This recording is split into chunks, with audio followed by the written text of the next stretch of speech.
Okay, there we go. Welcome in. I'm waiting to see if it's going to pop up on my television just so I can see how much of a delay there is.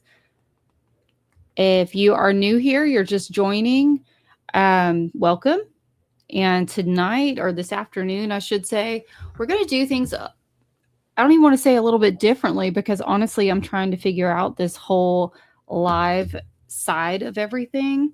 So, what I will say is, I am going to grab something to drink real quick just because I was trying to set up some lighting, but I'm by no means a professional. So, um, but I want it to work well, be smooth for you to hear everything. And then we'll get started on the videos because I'm trying to locate how to go as far back as possible. And so I'll be doing that on the back end, but I will also be watching your comments. And so I have to print something out too for the live just so I don't have to keep switching back and forth. Let's see.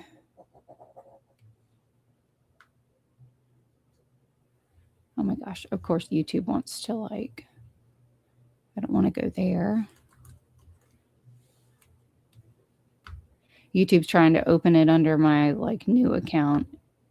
I'm not trying to do that. I'm trying to go under this account. Okay. So we are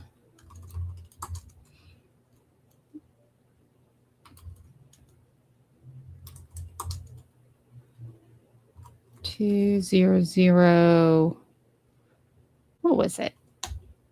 8 or 9, something like that. Bear with me. I'm doing this part of it. Again, if you guys are coming in and just now getting here, welcome in. Hey, is it Alicia? Elijah.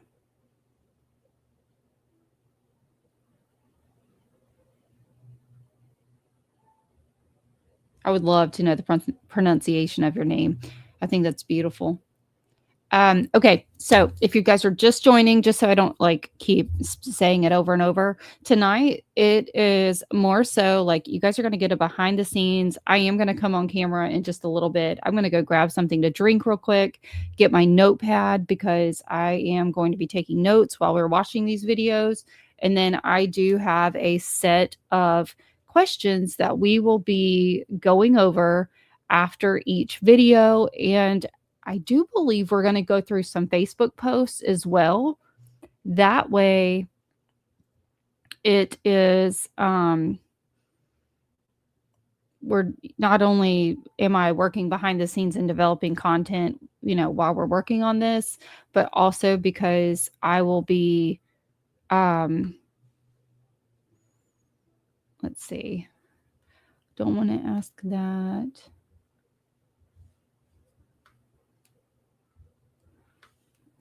So basically what I'm doing is, well, now I'm trying, hold on. Save, Google Drive. So basically what I'm doing is I'm creating the ability to basically have a conversation with you regarding what we are watching and be able to discuss it, but at the same time be able to, oh my gosh, it's such a pain, continue to work on a video draft that I've been working on behind the scenes. And I was going to print this out, but this is being difficult, so bear with me.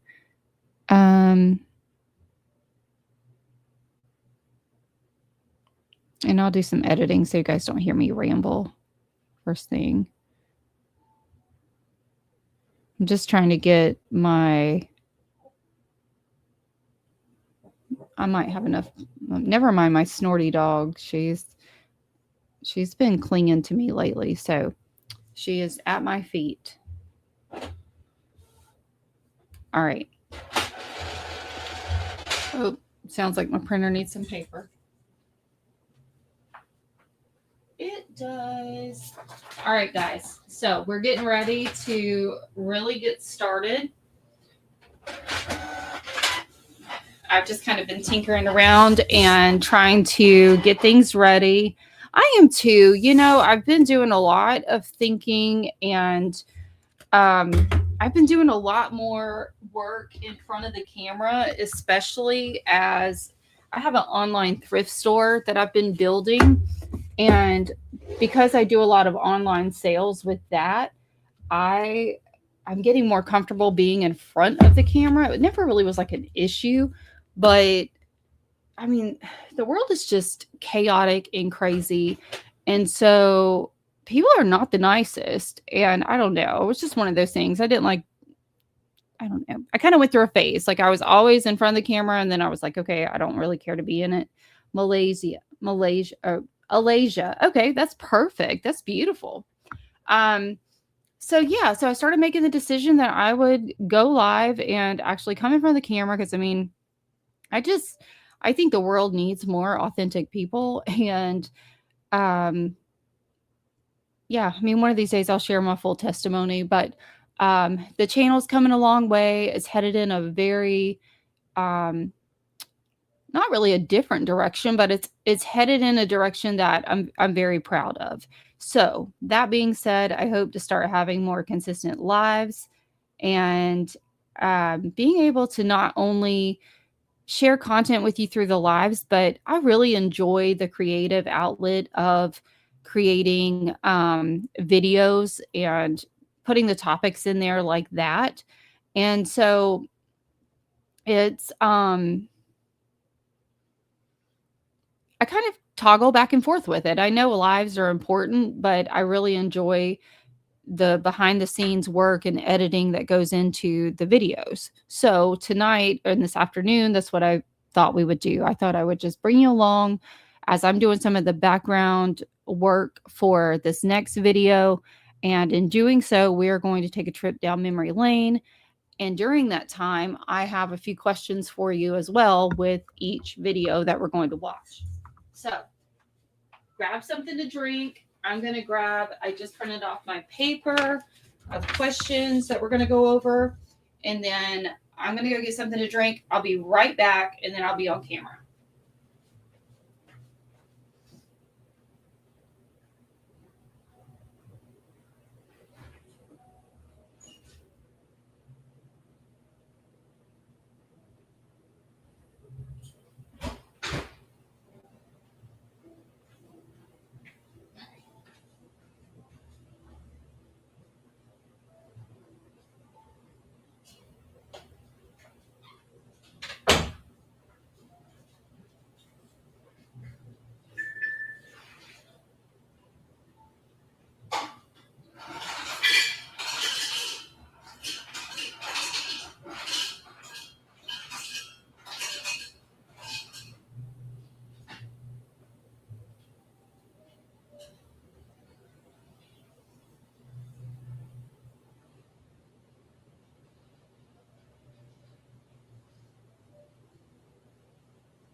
Okay, so I do have something to share with you guys, and it may be in the frame, but let's see. I had a few of you in here, but I think it's taken a little bit of getting used to because I'm not on the screen yet. I may have to restart it. I don't know. Let's see.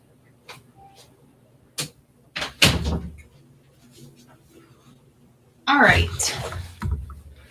Let's try this out. I don't really know. I guess we won't know until we start it. There we go. All right. Let me see.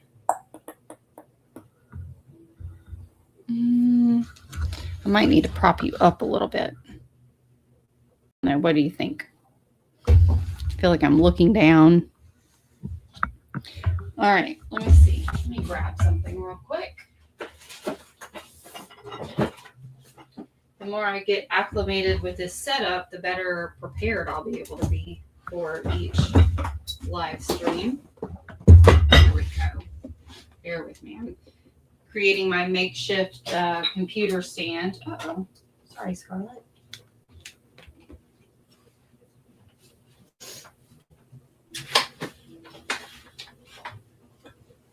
Okay. I don't want it to be too dark, but it can be pretty bright back here. All right. There we go. It's a little bit... Uh-oh.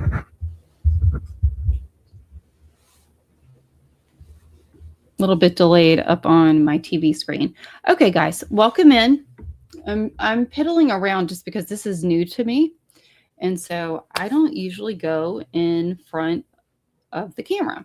So I'll be in and out. You'll see me like this. I'll talk to you guys. And then let me see if I can get over here to the, there we go. All right. So if you guys are joining me, I know, gosh, it's already been 11 minutes. I'll have to do some editing in the beginning parts of this. But so tonight, I just wanted to share with you some behind the scenes work that I plan to be doing. I have a video, I have 2 videos that I'm getting ready to launch. One of which I just have to do narration. I had pneumonia for like the 2nd time this month. And so the last 2 weeks, I haven't had a voice. So I haven't, I've had the visual, I've had the narration written out, everything. I just haven't been able to record it. And so I'm going to get that video done. That one is based off of my last visit to North Carolina. And even while I was still trying to get my voice back, I was still doing some interviews locally with,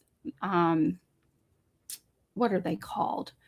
Not metaphysicists, but they are, we have a store here locally that is known for their crystals and their stones, things like that. And you're probably wondering, why does that even matter? It matters because of some things that I noticed when I was at the grave the last time. So I have a video that is literally just needing to be completed regarding that last trip. And then I have another one that we're going to gather information on tonight. And that's really why I wanted to do the live, because a lot of times when creators are going through, at least the ones, those of us who continue to do the work on the back end, we don't just type in a title to AI and say, create a video. And then AI just creates this video without really like digging into anything. And there are some channels that are just blowing up right now and having much success because they're using it. But to me, it's just, there's a time and a place for it. And I really prefer to do, you know, the work on the back end. And so sometimes that's what this looks like. It looks like sitting down. I'm in like a cozy, sorry, I can turn my phone off. I'm in a cozy like hoodie, stowed away in my little studio. And so I have a pen, I have paper. I'm going to sit here and watch the same videos that you guys are watching. We're going to be talking about the same post and everything so that we're all watching the same thing. And what you don't know is you don't know the topic of the other video that I'm collecting information about while we're watching it. So it'll be fun. It'll be like we're creating one together while we're doing the live, and then there will be a new video and you'll be like, aha, I was watching when that was created. So you'll get to come back and have some fun chats during that premiere. So that being said, bear with me because it has been a while since I have dove into Watt's content, with the exception of the trip that I did. Gosh, I can't believe it's already been a few months ago. It's crazy. So catch up with you guys just really quick. We had senior photos yesterday, And so we are moving and grooving along through the summer. My stepson just went back to Dallas, getting ready for his first year of college. And then my oldest is going back to Houston in like 2 more weeks. I'll be flying to Houston to get him moved back into college. And then, of course, the baby will be getting ready to start his senior year. So it is very busy over here, but we are very blessed, and I am really excited to get started on tonight's video. So no further ado, I will be, you'll see me looking down, you'll see me like looking around. It's because I'm going to share my screen so we can watch the videos together. But I also, want to make sure that I don't waste too much time looking for specific dates. So that's a big one. Anytime that we are creating or I'm creating a video, getting the timeline and the dates accurate are so, so important. It doesn't matter what case it is. It's very important to get the facts like in place. And I mean, I'm human, and there's so much information out there, and there's so much false information out there. So you have to be careful. So bear with me.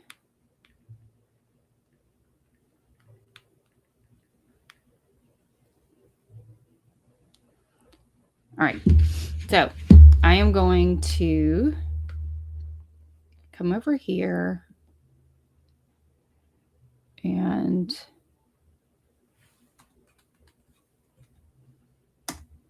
look up.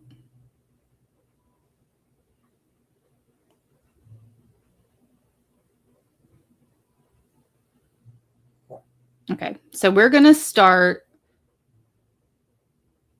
just a little bit earlier than when Chris and Shanann meet. Okay, so I'm going to pull up, hold on.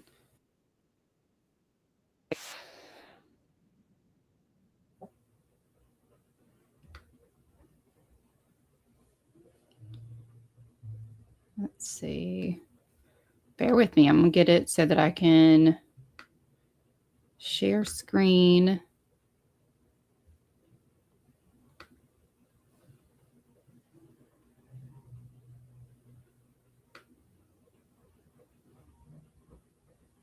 Okay. So I'm waiting just because I want to see, I'm watching my own television here in my studio, and I basically want to be able to see what you guys are looking at as well. Okay, so I'm trying to think, how do I...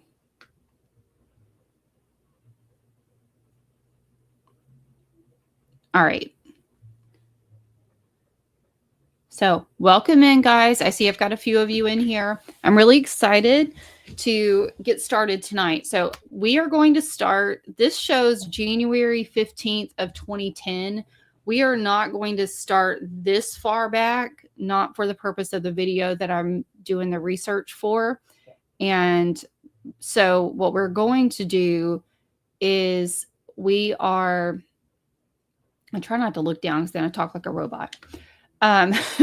We're going to start this, and I'm going to get to the point where Shanann meets Chris, and then we'll get started from that point. All right, you guys drop it in chat. Do you want me, let's see, this first video was 6 minutes. Do you want me to just fast forward through when she meets Chris, or do you want me to play this video? Let me know. I'm going to kind of try to skim through it and figure out where we're going.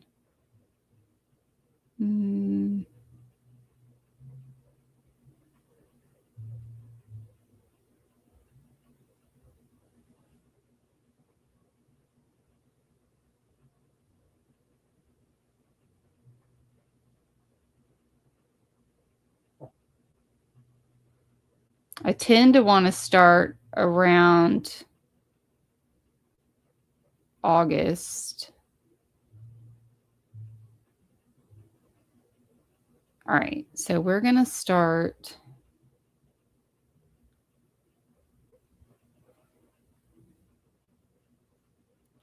All right, let's start here.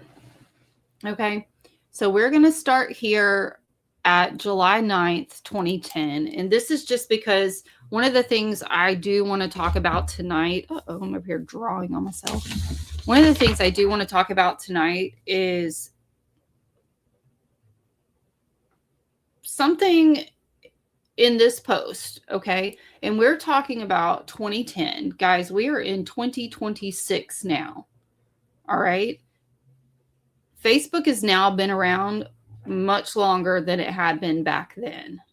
I remember when MySpace was such a big deal and Facebook was kind of competing with MySpace. And I remember when most people started favoring Facebook, and it aggravated me because I loved MySpace. I loved the fact that I could have music going and I could change my background and all of that. So let's see, I had my oldest son in 2005. And that was right around the time period when Facebook was kind of taking that climb, if you will, and eventually MySpace dwindled out. But I remember those earlier days when, Elijah, I'll play it, okay? I'll start it here and then I'll play it from here. I remember the days when Facebook would say, Ashley Methvin is, and then you would fill in the blank. And so then you would basically, the concept was that you would tell the world what it was that you were doing or what it was that was bothering you. Because it started out with, your name and then is, and then it changed to, you could change the feeling. So then you could say Ashley is stressed or Shanann is frustrated.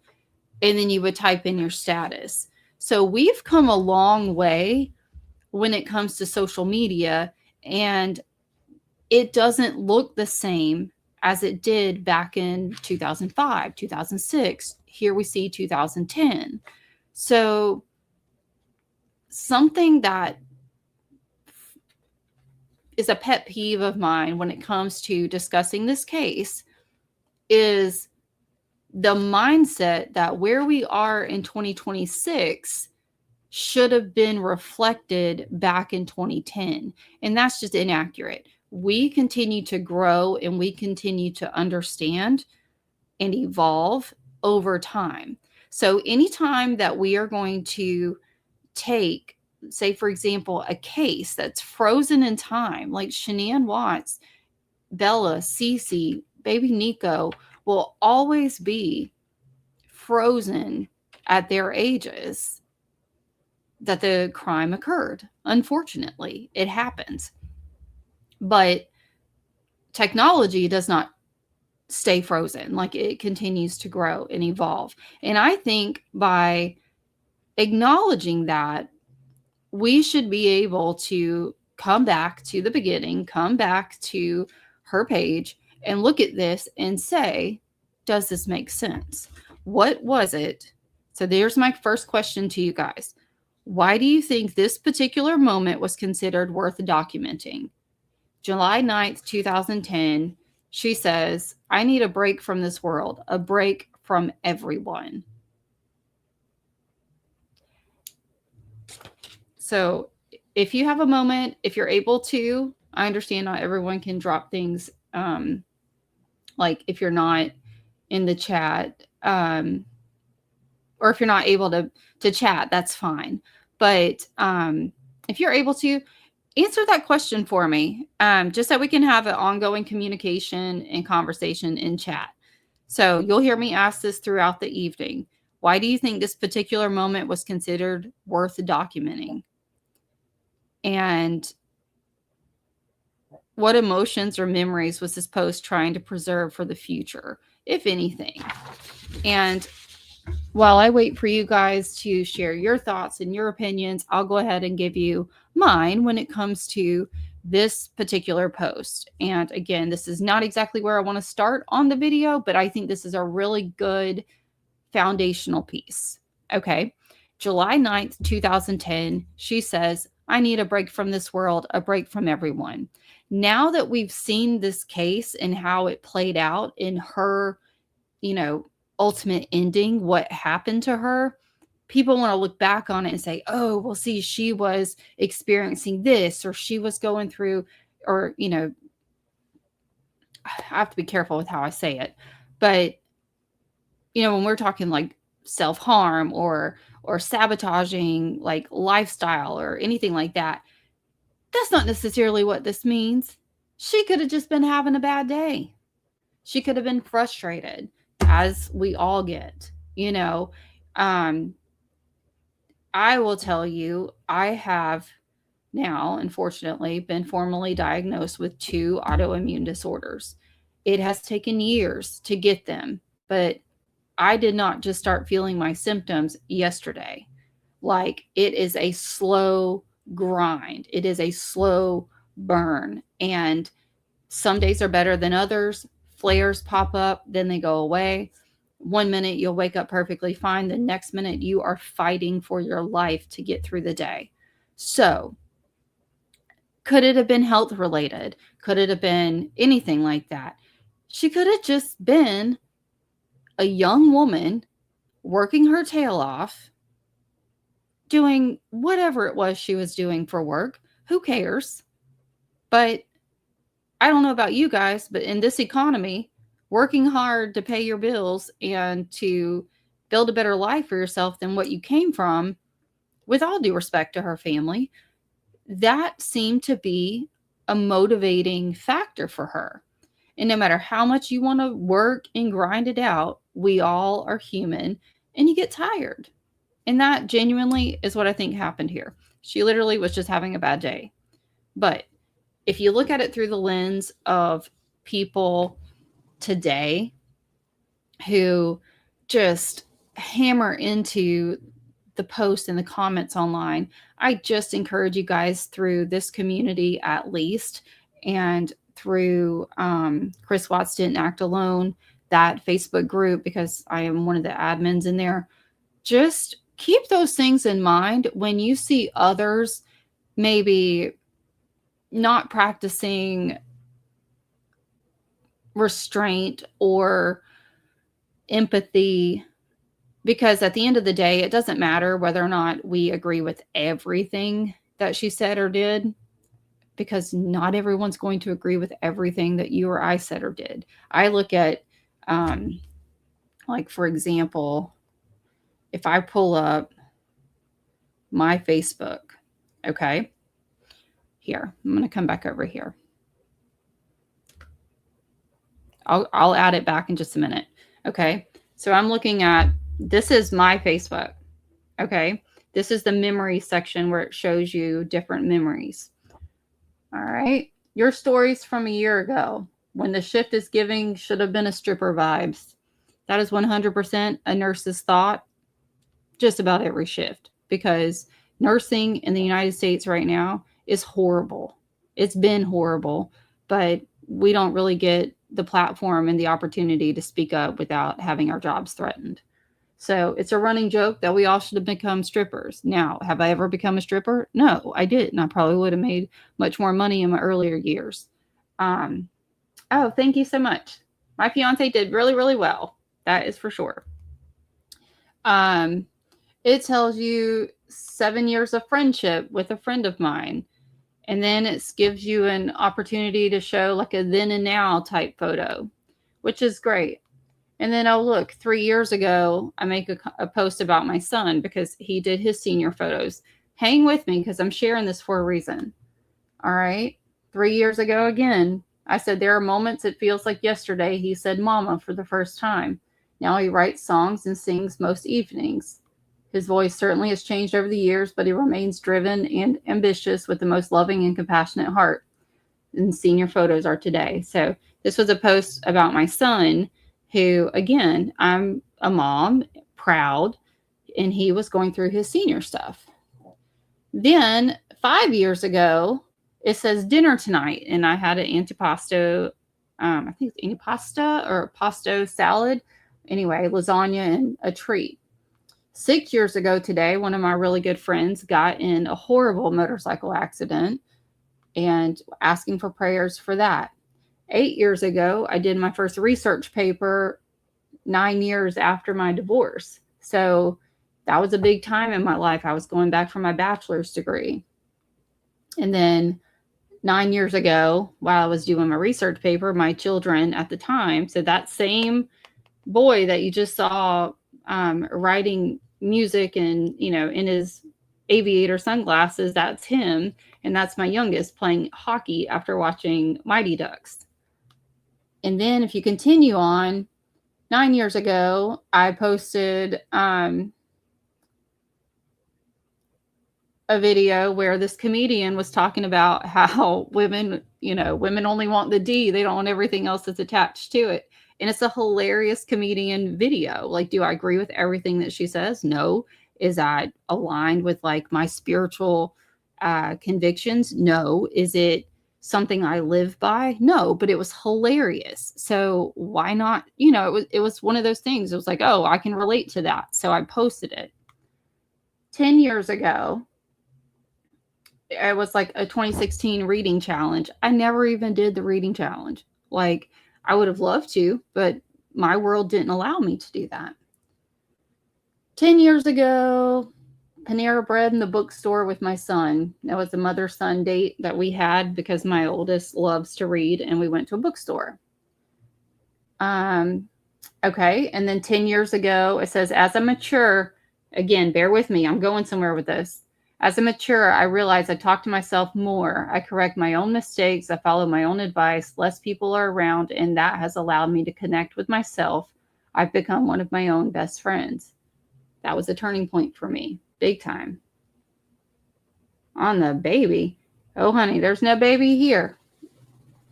My baby is 17, going into senior year. But if that's what you're talking about, thank you.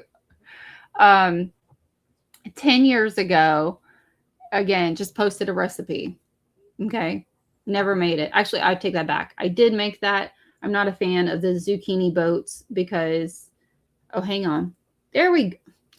I'm so sorry, Alasia. I just saw your comment. As a CNA, nursing and CNA work is stress. Oh, CNA, listen, I was a CNA for 10 years before I went to nursing school. I will tell you, like, it's exhausting, but at the same time, it's some of the most rewarding work you'll ever do. But yes, be so thankful that you get to take a little bit of a hiatus for your baby, and congratulations on the baby. It goes by so fast. That's the biggest thing I can say.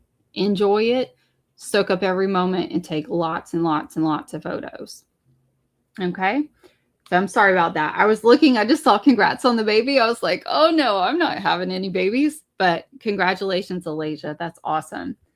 10 years ago, it says, do you want to go to Target? And I said, and check out the dollar bins, then go look at clearance racks and get a Starbucks drink.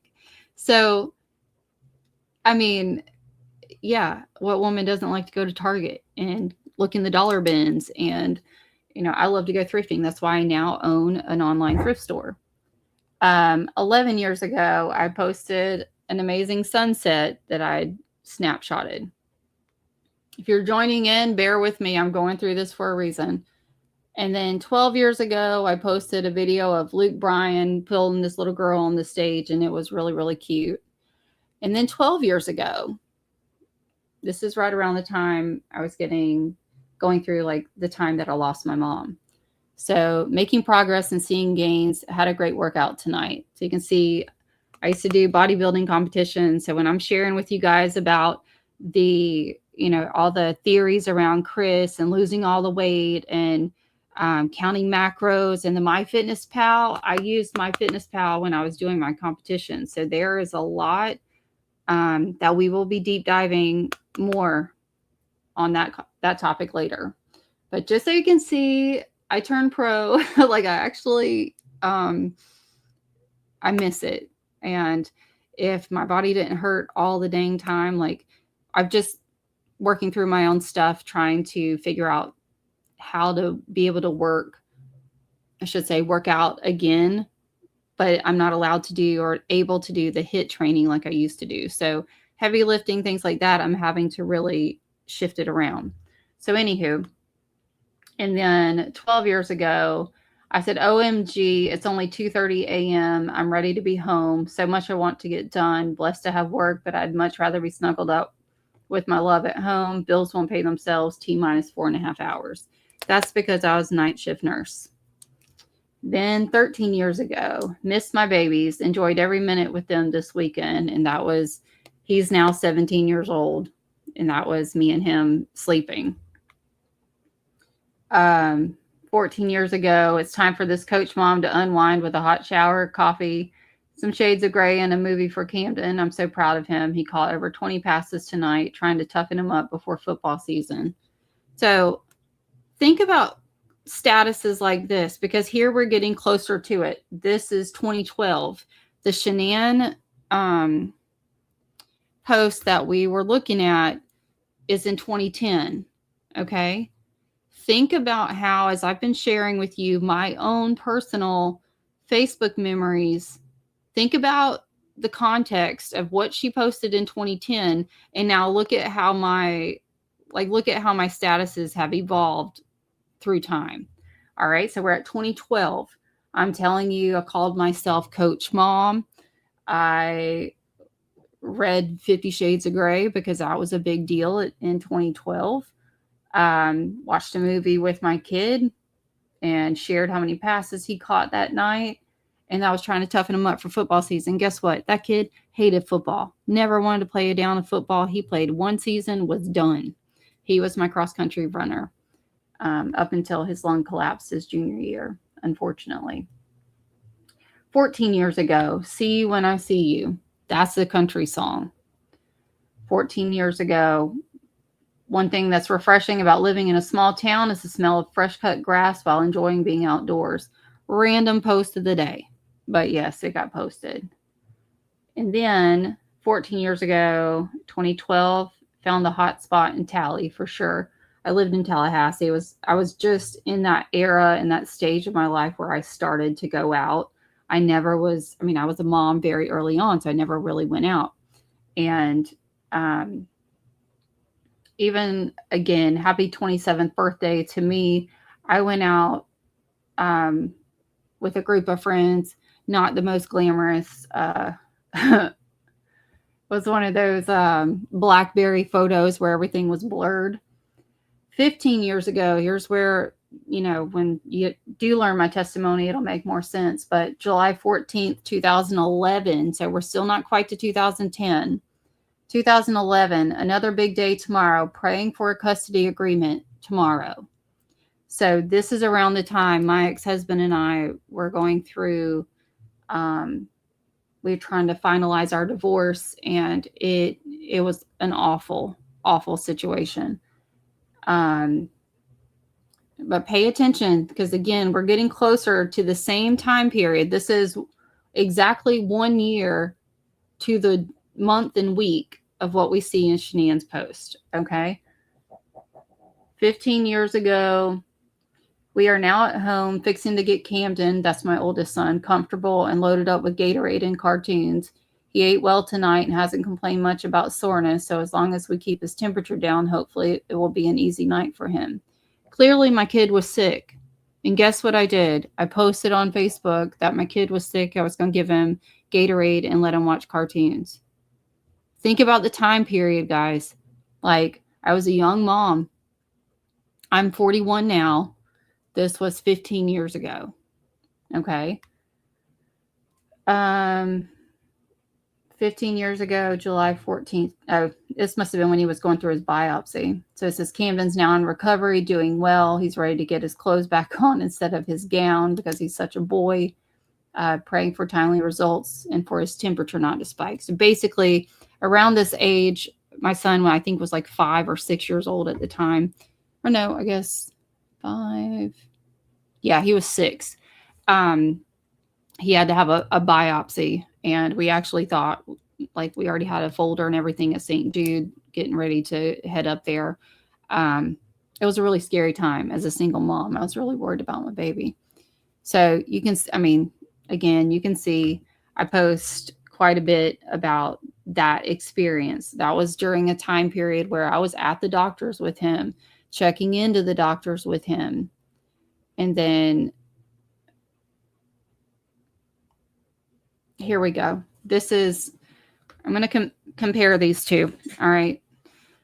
July 9th, 2010 for Shanann Watts. She says, I need a break from this world, a break from everyone. Okay. July 14th, 2010. So the same year.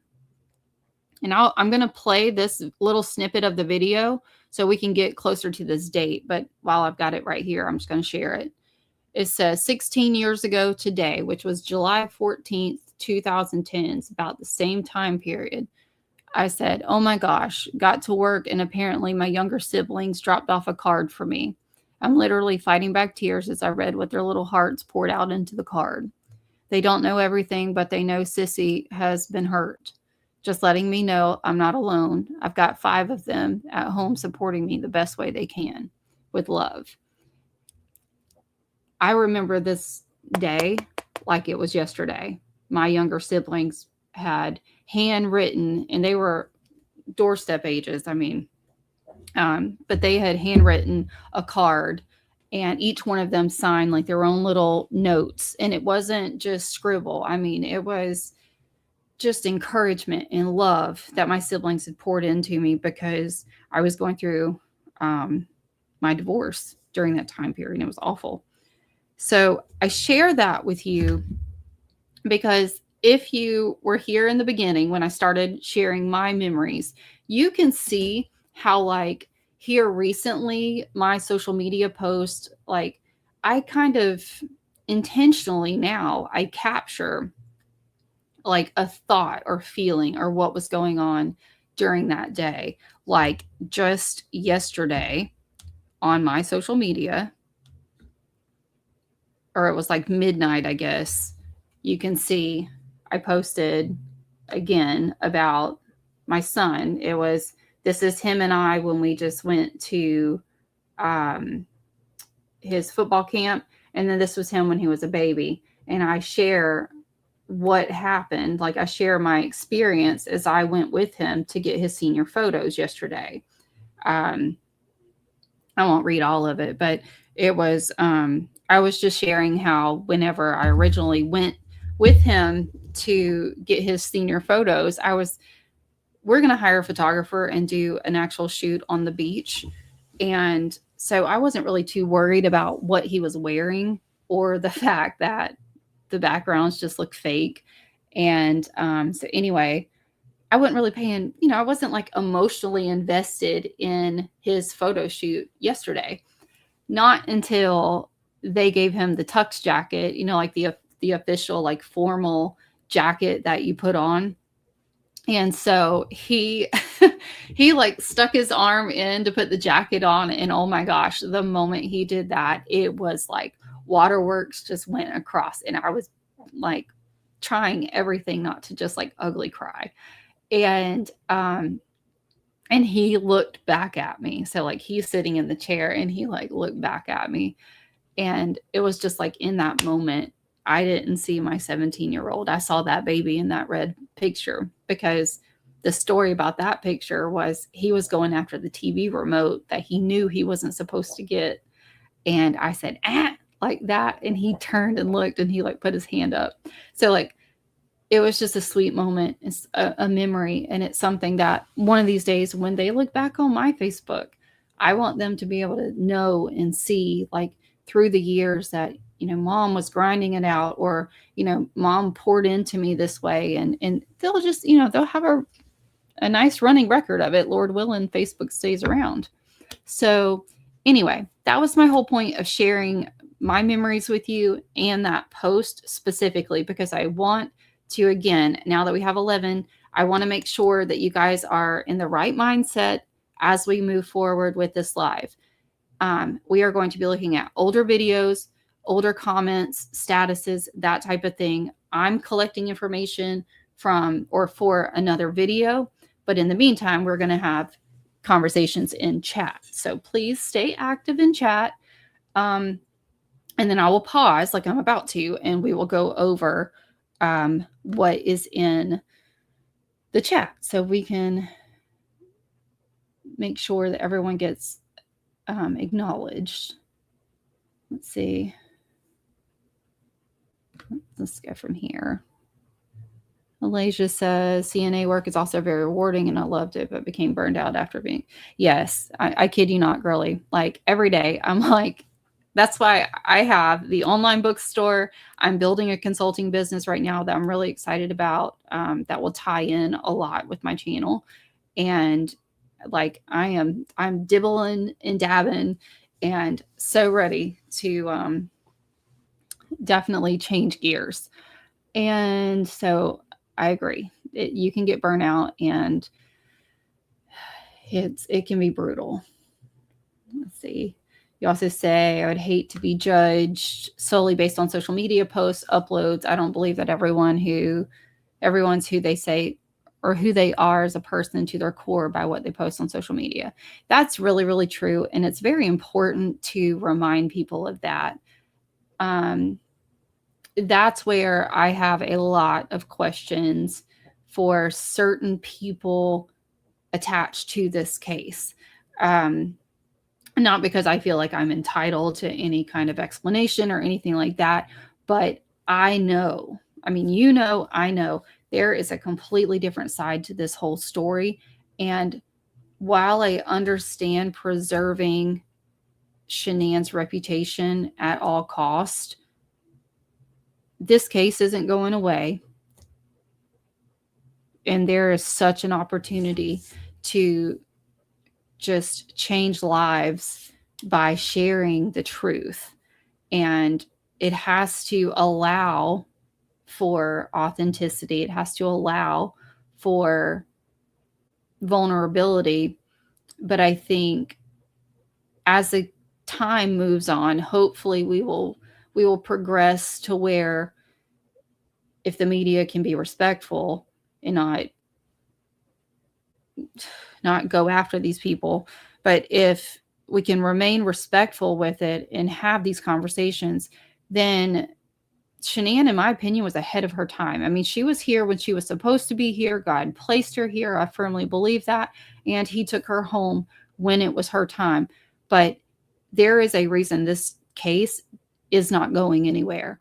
And where we are today with social media, I think, is all the more reason why certain topics need to be discussed. So hopefully moving forward, we will start having much needed conversations, but obviously respectful. But I would definitely not want to be judged. Again, this was a tame day. I mean, to go from where we are today to 15, 16 years ago, like half the time, like when you've lived a traumatic life, a lot of my life is blocked out. Like I don't remember a whole lot until I'm like prompted by either looking at these memories or someone mentions something and then it triggers it. It's like, oh, okay. So fortunately or unfortunately, if you've ever dealt with that, then you can understand. Let's see. You said, Holly says she would have posted about needing that break when I was 25, then stopped at that age. I think we all need breaks. I think the funny thing is, instead of posting, I need a break from this world like Shanann did, I think we now send memes and we now send reels to each other instead of necessarily just posting it as a status. And so it's almost like indirectly, directly acknowledging that that's what we need. And so it's received differently today than it was 10 years, 15 years ago. And that, again, foundation for this entire live. Let's see. Yes, Angel Eyes. I'm trying to do more lives more frequently. Holly, what's up with nothing to do with Shanann?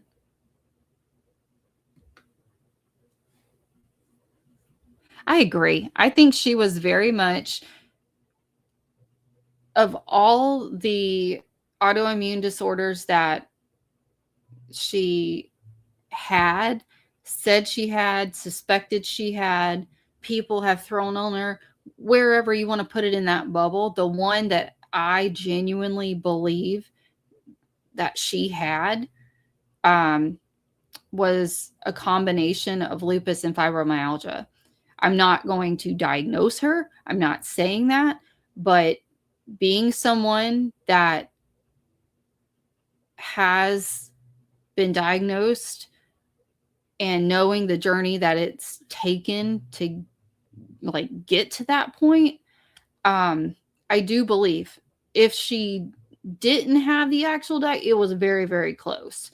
And that makes sense because one day you're ready to go. You got a to-do list 6 miles long and you're good to go. And the next minute you can't get out of bed. So I understand. And I really think that's where Lavelle came into play. I think, and I could be wrong, but it's just my opinion. I think she was growing more and more miserable with the autoimmune issues and not having an answer. I will tell you, I went to my own rheumatologist for my diagnosis. It took 6 months with this one particular doctor, between lab work, ultrasounds, assessments, questionnaires, everything going on into it. Right around 6 months it took to finally get a diagnosis with this doctor. I'd been with my previous doctor for about 6 years. I will tell you that he looked at me, and being a nurse, being a former bodybuilder, a natural, I should say, I need to add that, natural bodybuilder, where literally it was just diet, like meal prep, exercise was all I used.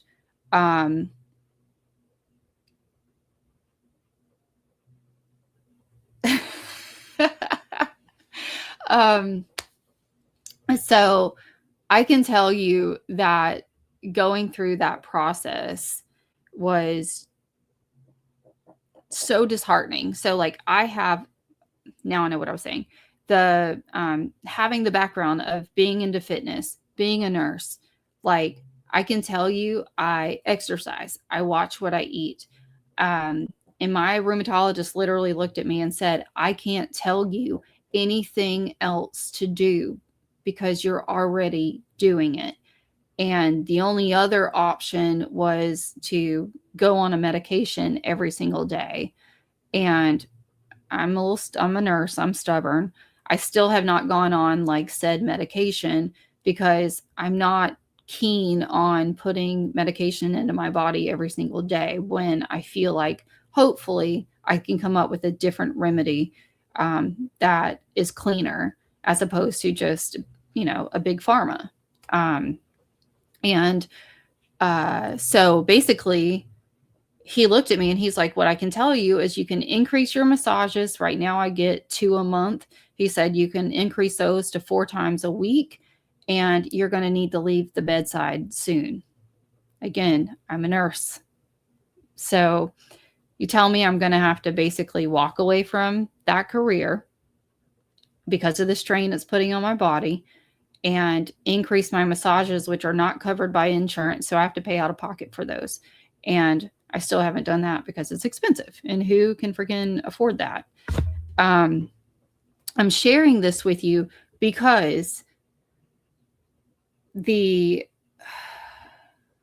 what we're going to see in her statuses and in her videos and her sharing Lavelle and what it was doing for her and moving to Colorado, I thought that was a bunch of bogus, and it's not. I went to Colorado. I can tell you it was the first time I'd slept soundly and woke up and I was not hurting or anything when I went to Colorado. Never been out west like that before, ever. And I live on the East Coast. So there is truth to it. And it's interesting how people try to tear certain things to shreds, and it's like, why? Because there's so many people who suffer and struggle with it, and because you can't see it on the outside, and because we've gotten so good at making it look like we are okay and healthy, like even the people that love you the most struggle to see it and they struggle to understand it. So that alone is frustrating. So yeah, July 9th, I need a break from this world, a break from everyone. Girl, preach. Because if you are going to say you've never felt like this before in your life, you've been living under a rock, and give it time. That's about all I can say. Let me go back up to comments. Okay. Let's see. You said she can get away with being posty. That's okay. That's what it was created for. It was created for us to share and post and things like that, and to connect and network. And I do believe as we continue on, you're going to see that she began to use social media exactly for what it was intended, and that was networking. So these earlier posts, you see the young woman coming out of high school, out of that divorce, trying to find her footing and grow and mature. And then as her career path evolves and she starts finding her footing with Lavelle, and I will tell you, when this case came out, I was like, oh, what's Thrive? Of course, let me go try it, right? Tried it. Fantastic. I felt amazing. I slept great. I was focused. I got the ones where she posts, where she gets all these things done a million times. I believe it. I believe it. Because when I took Thrive, I was able to do all of that stuff, but it was too expensive. So I literally did like the 3-day trial, and that was it. I couldn't do any more. It was just too expensive. But now that I have a full-blown dual diagnosis of autoimmune disorders and I hurt all the time, I can tell you the extent of research, trying new things, trying things that are, like supplements, as opposed to just taking a random medication every single day and you don't know what's in it. It becomes very, very real to you. So moving on, look at comments for just a little bit, and then I'm going to push play. Due to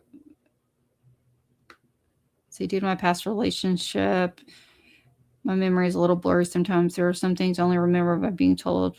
Yeah, no, it's very, very, very real. Oh. She truly had lupus and fibro simply due to how hard it is to be diagnosed. Yeah, I agree. I wholeheartedly agree with that.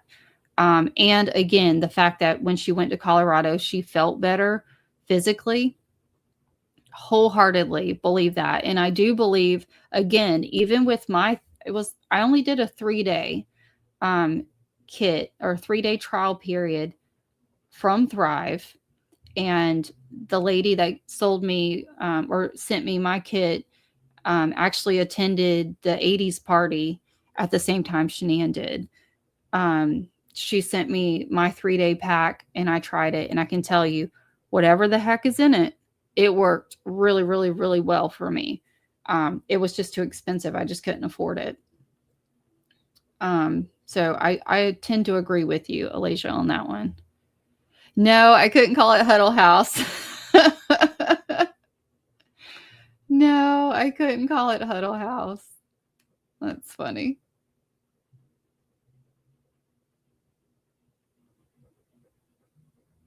Oh my goodness. I know. And that's something that if you weren't raised up in a small town, like blue collar family, you probably just don't get Sandy and Frank, and even Frankie. And yeah, I can just imagine, the the turmoil between like high school and even young adulthood. I'm sure it continued on. That's why even when she was planning to come home that summer, and Frank's like, are you sure you want to come stay that long with your mom? And I just thought that was so funny, because that was the opposite for me with someone in my family. It was like I could only handle them 20 minutes and I was done. So me trying to go do anything like that would have prompted the same question. If that's okay. She was tough. She dressed herself well and put effort into it. She did. I honestly think she bought into you control what you can. And, people say fake it till you make it. Everybody fakes it to some degree, some level. And if you don't, you're lying. Look at the filters. Look at the amount of people who like you wouldn't even recognize them in public. Yes, it's much drier out there. Much, much drier, and it feels so much better. Like, to the extent now, I kid you not, I only went to Colorado because I was doing, like, a boots on the ground, um, retracing steps, that type of thing around Colorado for my channel, and because of this case, I had never actually gone out there, but I'd always wanted to go up to Breckenridge and see the, like, the little Christmas town, that type of thing. And so I went up there, I was there for about a weekend, extended weekend. And while I was there, I was in the middle of a blizzard. Now, normally the cold here in Florida is freezing. Believe it or not, it is wet, cold, it's miserable. And while I was out there, I was perfectly fine. I walked around, I didn't hurt. Like I said, I slept really, really well. It was awesome. Let's see. I'm going to scroll down just a little bit more. Not sure which one that one is.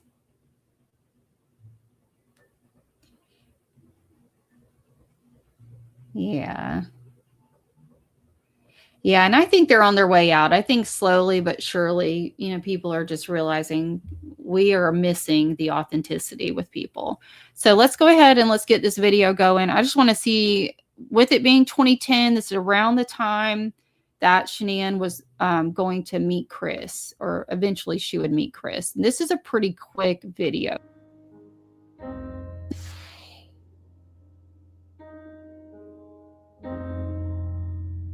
Through something stressful towards the end of July, August. We got 9th and 11th. She mentions cool weather. So yeah, she must have been having a flare or something. 3 doctors today. She's doctored out. They're expensive. Gym and steam room. Okay, so right here, she says, gonna hit the gym and steam room. Maybe it will make me feel better. These aches and pains have to go, and joint pain. The shit's for the birds. I can tell you, I take about 6 showers a night because the heat and the steam help. I need my own sauna. I think she was probably in the midst of a flare of some sort during this time period. And we see it, it looks like it's over the span of about 2.5 weeks. So again, I always try to slow things down in the month of August. I know we saw something around August 9th. She talks about dealing with more stress. We'll just keep going. Well, she's not the most calm in traffic, and that's okay. Here we go. Lady Gaga. She talks about going and seeing in concert. So that's fun. Looks like she's going to do something with the girlfriends or something like that. Again, I'm just kind of waiting. She meets Chris towards the end of 2010. So that's really kind of where I'm trying to go.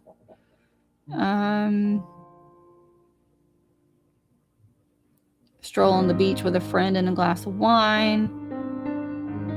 She's getting excited about that Gaga concert, which is fun. I think if we're looking at this and you keep it in context, you can tell she was really getting excited for it. I've already gone over what this is all about. It's actually a song. Let's see. The Walk for Lupus. Let's see. I'm just reading because I know around this time Chris donates, I want to say. I really need a really long vacation. Me too, girl. Me too. So she's got more doctor's appointments coming up.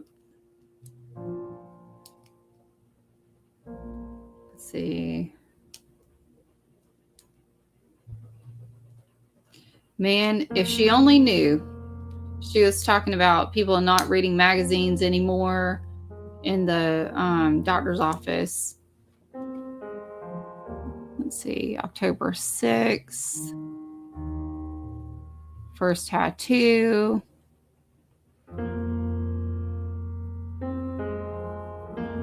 hungry.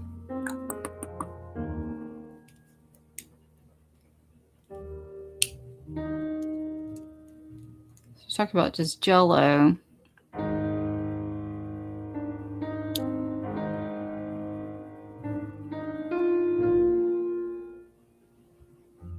See, this is legit. This is, I don't want to stay on it too long, but this is literally the truth. Doctor was useless today. Try this med and see if it helps. Can take a few weeks though. Are you serious? Like, this is the reality that so many people have to live. She's sharing this because she's frustrated. And if you go back even just a few weeks, it's an ongoing process. So again, people who question whether or not she actually had the autoimmune disorder, like, she wasn't planning this manipulative, meticulous, I'm going to post this, post this, post this, post this. And then, 12 years from now, it's going to prove. No, she was genuinely sharing, like, day by day what her thoughts were. And she was much more open about her issues and concerns during this time period. And I think that's important to reflect on, even if you go back on your own personal memories, like I did, and you go all the way back to 2010, look at your statuses and what they look like. I think you'll notice some commonalities. She talks about nanny for the cutest little boy. Let's see. It's getting close. Hungry and major pain.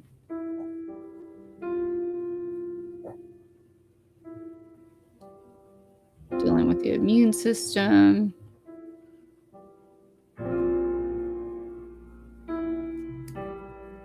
Okay.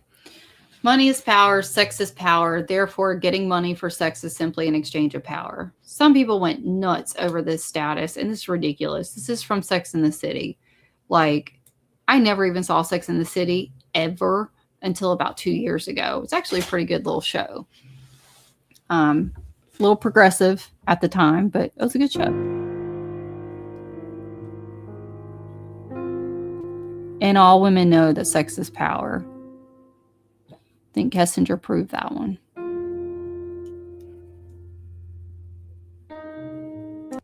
I love this. This is, hold on.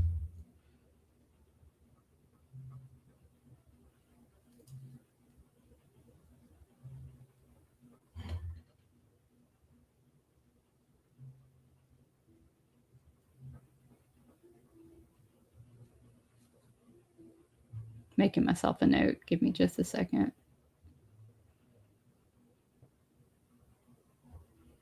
So Shanann's father has worked for the same tree farm or family every year, helping out.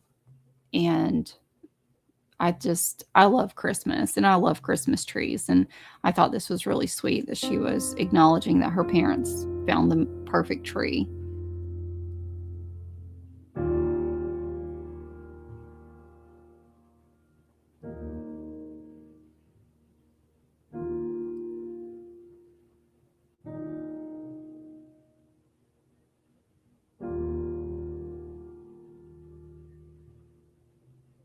Okay.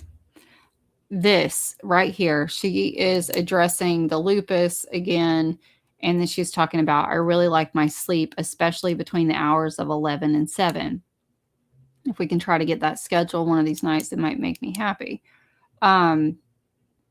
Anyone who has dealt with fibro or lupus, you know how quickly the pain can keep you awake and throw everything off.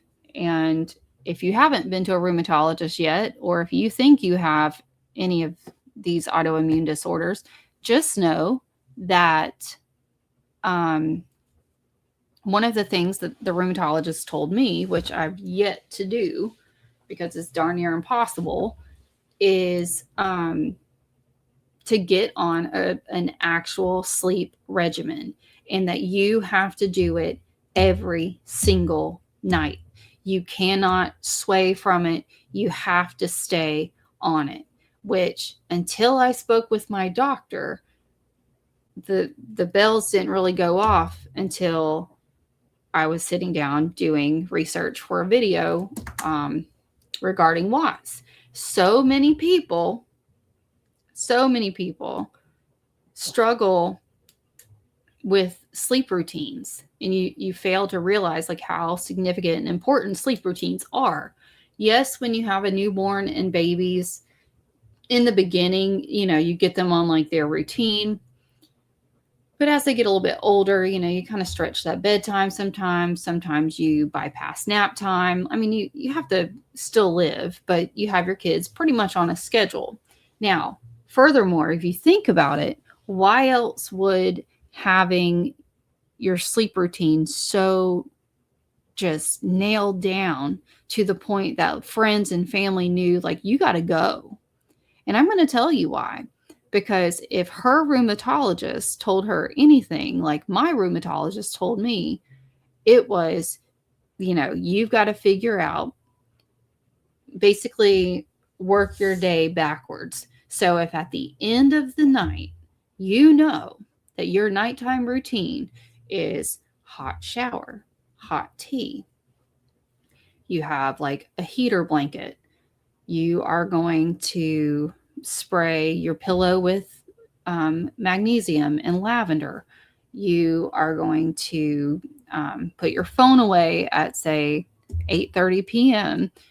So there's no screen time, no TV, no nothing. You can read a book. Keep in mind what was on her nightstand a lot: books. You have to put that stuff away, pick out a book, unwind, put on your rain machine, put on your fan. I literally sleep with the fan right in my face.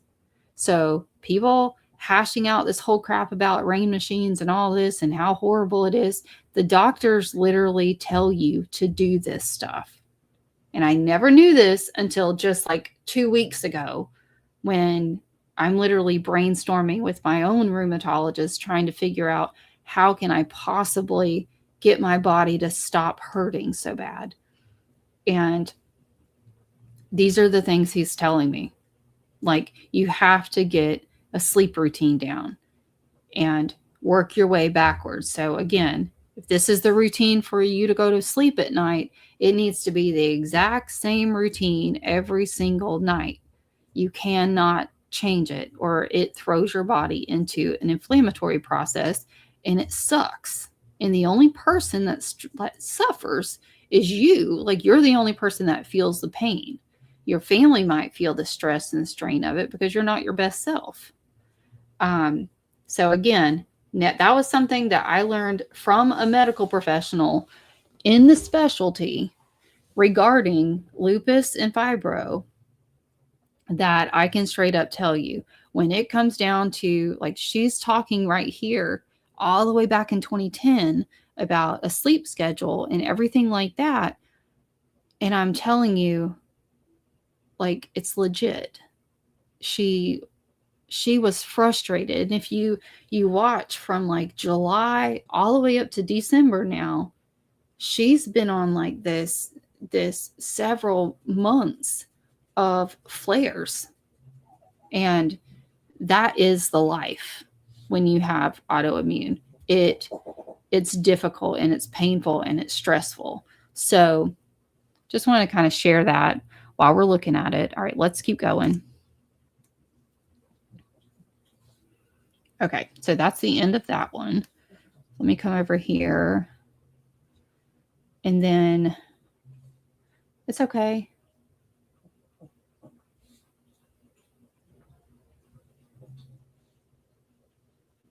Hold on, I'm looking at chat real quick. Here we go.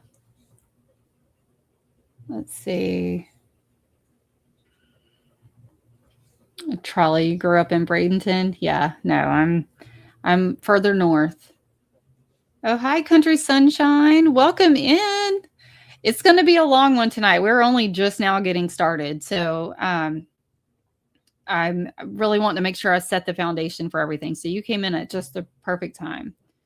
Let's see. She's type A. I believe it. I think I'm A, B, and C. Like I have days where it's like everything has to be in a particular order, and then some days it's just like never. Um, yeah, it's hard not to. Um, she holds a special place in my heart. Let's just say that. Both of my trips to North Carolina have been very, very personal. Let's see. Yeah. She'd already been through a lot since high school. Um, and people underestimate what that does and what that feels like. I mean, I look at my own son right now, who is 20 years old, and by his age, like where he is today, I was already pregnant with him. And my son's a very mature, respectable young man, but I could never imagine him already having been married, divorced, and having a kid all by his age, like I was. Like it, the amount of trauma, like responsibility, shame, like everything that I dealt with from 18 to 20, I couldn't imagine that with my own son. So looking at Shanann and knowing what she went through from the time she graduated high school and, got married through that, like it's a lot. And people really have to, like, you can't look at this case and not think all the way back and what does that look like? Like why did that house on Peninsula mean so much to her? That's a big deal. Um,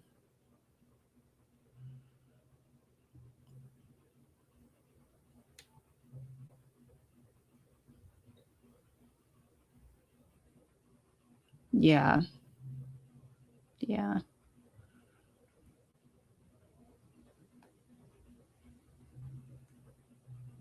Oh, that's okay. Welcome. I'm happy you're here. Welcome in. Yeah, we talked about the Sex in the City. Trolley. Didn't know sex was power. Please go hang out with a few women, especially in their 30s. But no, stay away from those. Um, but no, there's a whole like a lot of psychology around that. Let's see. 7 hours sleep is your sweet spot. I get that a few times a year, average 4 to 5. It's a real issue health wise and how you feel. Yes, I am wholeheartedly trying to hold off on menopause as much as possible. My mom started early, but I'm thankful that I'm in a much better, healthier place than my mom ever was at my age. So I am praying to God that that stuff stays away. All right. So moving on, I'm going to bear with me because now I'm going to try to find, I'm trying to find, that was 2010. Let's go to 2011. I'm trying to pinpoint, I know around 2010 was when she, I know 2010 was when she met Chris, or at least was around the time period. So what I'm trying to find, just so you guys who are, oh, here we go. Okay. So I'm just going to start this at the beginning. All right, let me come over here, add a stage. All right, so now we are bumping up over into 2011. These are just Facebook posts. If you're joining us, we're conducting our own video right now, and then I'm also gathering information for an upcoming video while we're looking at this. But I primarily want to focus on the time period of the beginning of when she and Chris start dating, and then all the way up until 2018. So it'll be a while. If you come say, hey, jump in the chat, all the things. And then if you have to go and come back, then we'll be here. All right, so let's get this one started. Let's see, again, there's no music, so we'll just talk over it.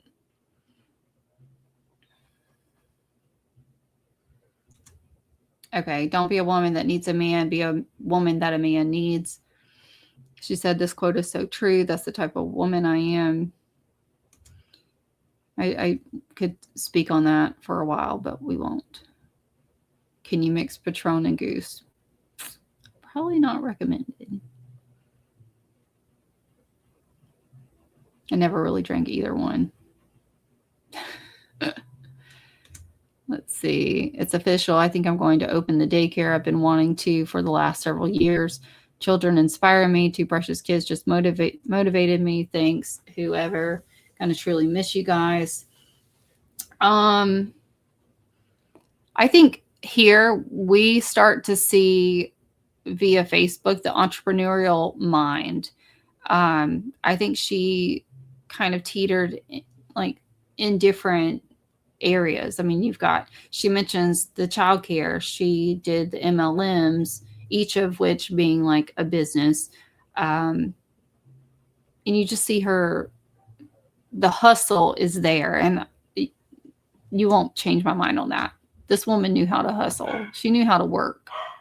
Never mind my dogs. I think all of my fiance and the boys are getting home from the gym, so it'd probably get crazy. All right. Oh, here we go.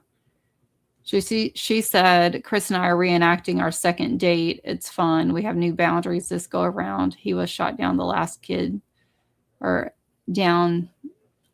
Oh, so I guess like they went to a Kid Rock concert.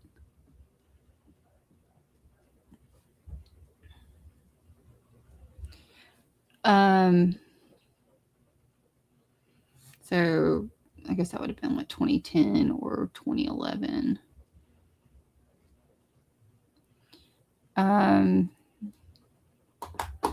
She said, let's see if he gets a kiss after this one.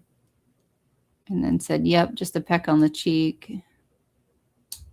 And I guess he must have said something. I hate it that he deleted his Facebook like a pansy. Like, I wish he would have just left it. But we all know why he deleted that mess. And this was what, February 22nd.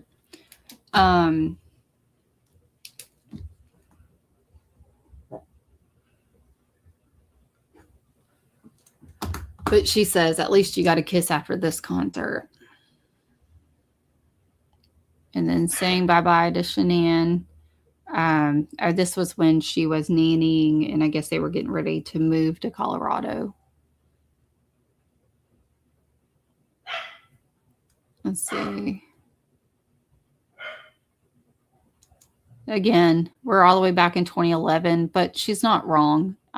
They straight up will tell you, like, your immune system is shot and you get sick faster and quicker than most people. So no, sitting in a doctor's office is not the greatest. It's not the greatest place for you to be.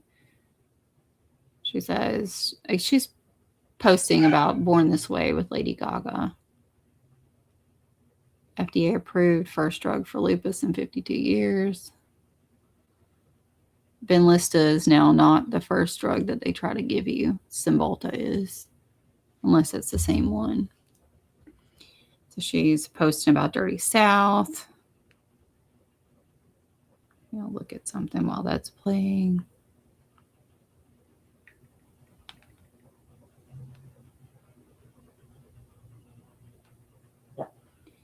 Oh, okay, here we go. So March 26, 2011, she's talking about going to Disney with cousins and boyfriend next week.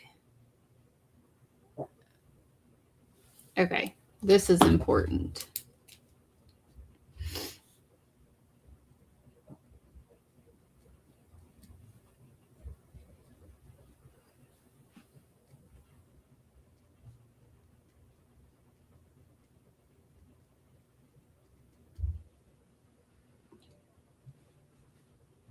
So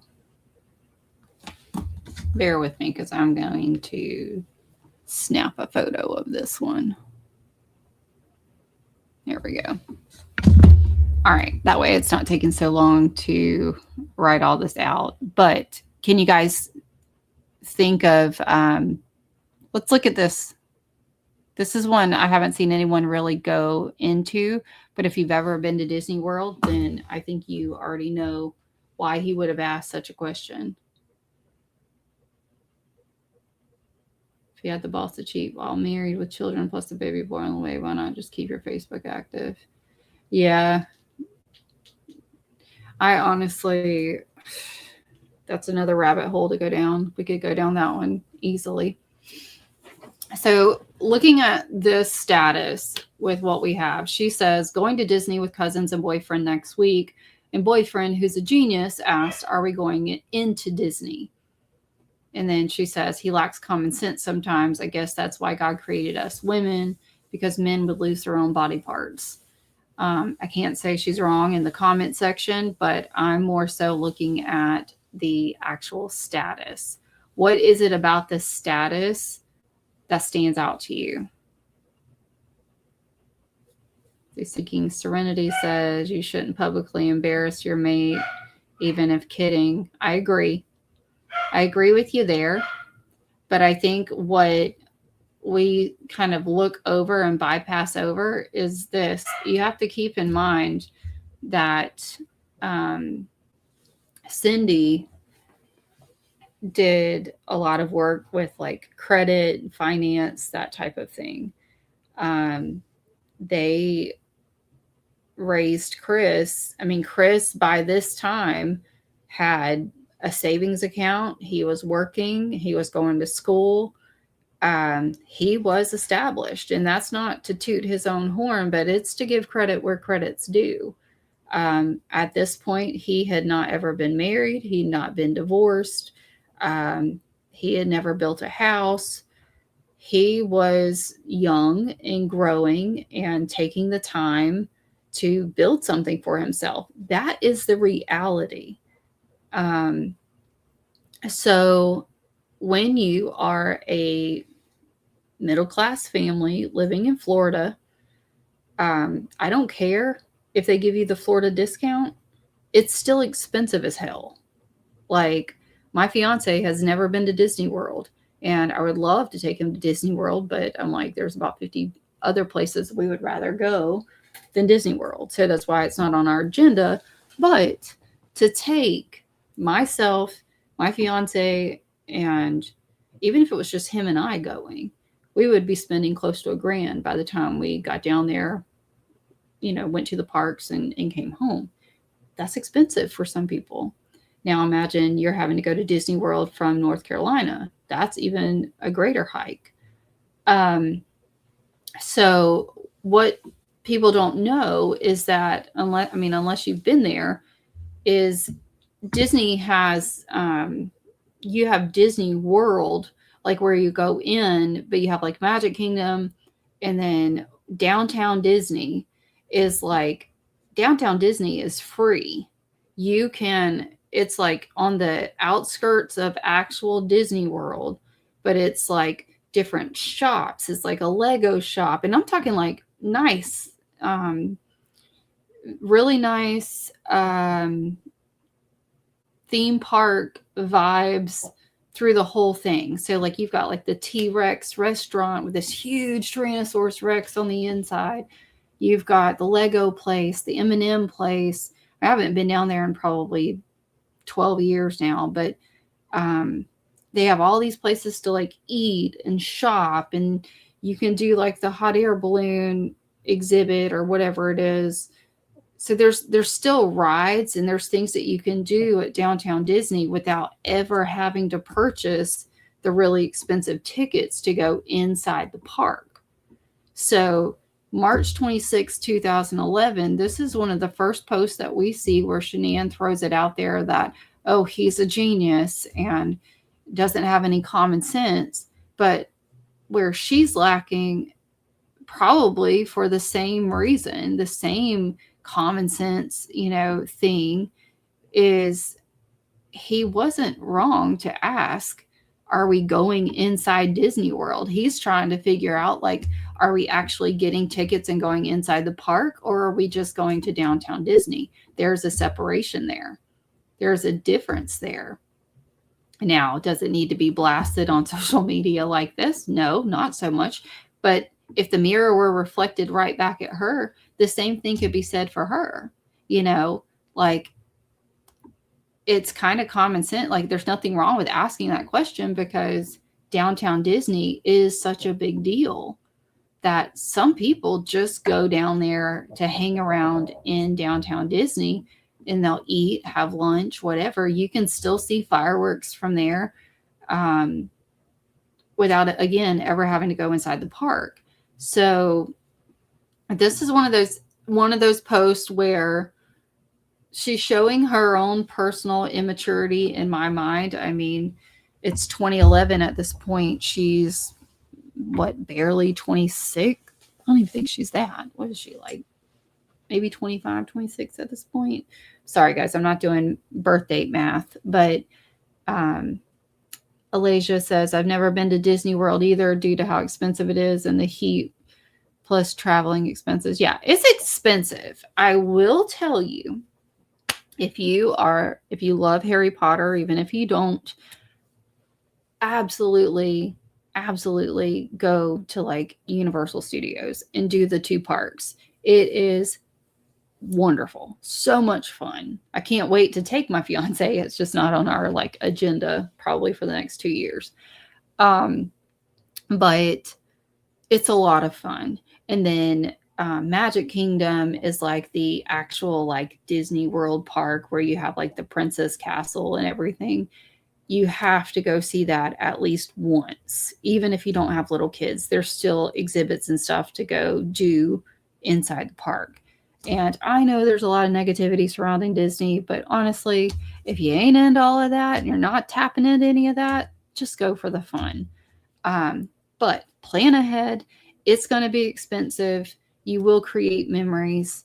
But again, this right here, this is a primary example of how their 2 worlds are just a little bit different. You know, I would be curious if she had actually been to Disney World at this point. Let's see, like, just simply saying, because it sounds to me like he'd been to Disney World before, but maybe he just went to downtown Disney. He didn't go inside the park, and that's why he was asking.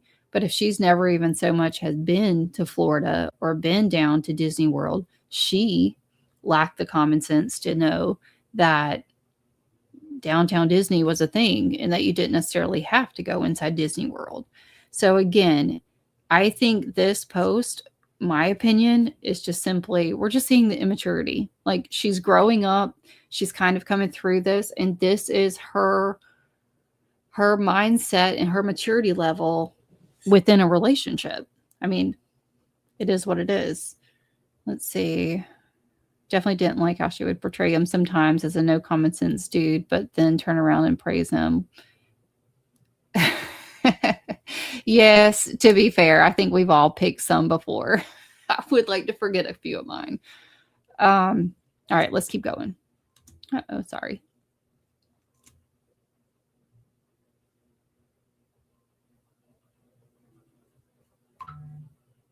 She really liked the Born This Way song, and I did a behind the music video that put together all the music of all of her videos, and it actually is very ominous, but it was a good video, if I may say so myself. Probably one of my favorites. And I have an actual Spotify playlist that I created for that video. I'll try to link it in the description, but that way you can go and you can literally listen from start to finish, in chronological order, all of the music from the very beginning to the end of Shanann Watts. It's literally a full-blown playlist over on Spotify. Let's see, having a yard sale for Walk for Lupus. If anyone has anything they would like to sell and donate. This was a really good move. really good deal. I'm not a fundraising person, but having a yard sale, I'm there. I'm all for it. And we're going to keep moving along with this.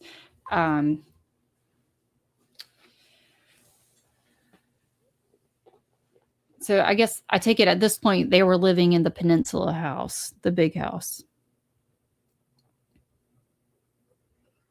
So, okay, no power since 6 o'clock. We've had 4 bad hits of hail since about 5:30. Chris is about to have a heart attack because the hail is hitting hard and it's the size of marbles and golf balls. Literally hitting his car. And there's a river, no lie, wrapped around my backyard. It's so deep you can't see my grass. Oh, that's just funny. I think this is hilarious because she's touching into his man, you know, the whole he loves to he was a big car enthusiast, and I think that's what we're seeing here. I mean, he loved his vehicles, and she's tapping into that. Like he's about to have a heart attack about the hail hitting his car. I think every man would. Let's see. There we go. I need to speed this up just a little bit. Nothing crazy, but there we go. She was rear-ended that day.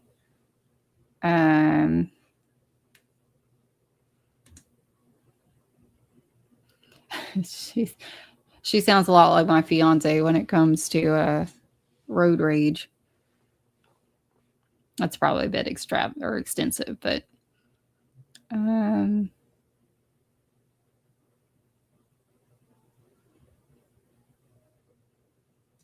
this right here, I don't think I've seen this before, but I didn't really take much to it. This right here, this no doubt's a jab at that ex of hers. She said lawyers are crooked assholes. No offense, anyone. Yeah, that was a little nudge. And Chris talks about that in the law enforcement interview. He talks about those types of posts. Viraggio, who back in 2011 remembers the Viraggio advertisements for engagement rings? When I tell you they were gorgeous, so expensive, but very, very pretty. They were always sharing these sweepstakes. So I actually laughed when I saw this for the first time because I think we all shared that on Facebook. I'm going back through again. She's loving on Lady Gaga. It was right around that time too. Let's see.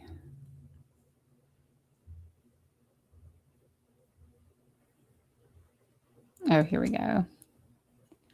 She's giving Chris a happy birthday shout out. She's happy birthday, Chris. It's been a rough 9 months with me, my health, and everything I've going on. I don't know how I would have done it without you. You're an amazing, wonderful man, and I love you. Thank you for being there for me in more ways than one. Looking forward to many more wonderful years with you. I love you and happy birthday. I don't think this was an exaggeration at all. I think she genuinely was sharing how she felt. I mean, wholeheartedly. And then now they're moving into their lupus walk. He's clearly a part of that. We can see Cindy, Ronnie, got a little bit of everybody in there. See, let's see if we can get some sleep tonight. I think Mr. Chris Watts would appreciate me getting some sleep. And some people are talking about like, oh my gosh, this is like her with temperament, things like that. And it's like, yeah, because anytime that you don't get any kind of sleep, you get miserable and cranky. I think we all do. Again, she's allowed to be human.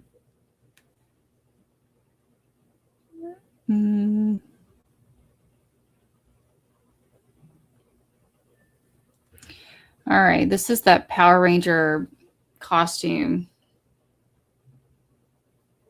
So I brought 7 cakes, tons of presents, and Power Ranger costumes, but no face mask. Thank God I woke up and realized it now. So Chris just left for Charlotte. What are your thoughts on this? Because this seemed to be a point where Cindy and Ronnie really, like, this event is an event that stands out to them. So when you're talking or you're listening to interviews with Cindy or Ronnie, they talk about this. They mention this birthday party. So let's see, if we're end of 2010 was the, I'm trying really hard not to do another timeline video, but if at the end of 2010 was roughly around the time they started Facebook messaging each other and had their first date, then we're talking January, February, March. Now we're up to June 4th. And this was the Power Ranger party.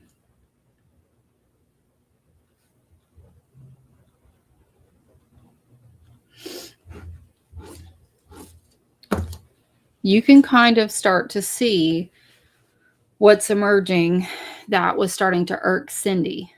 And no one gives Cindy enough empathy or sympathy. I can honest to God say that.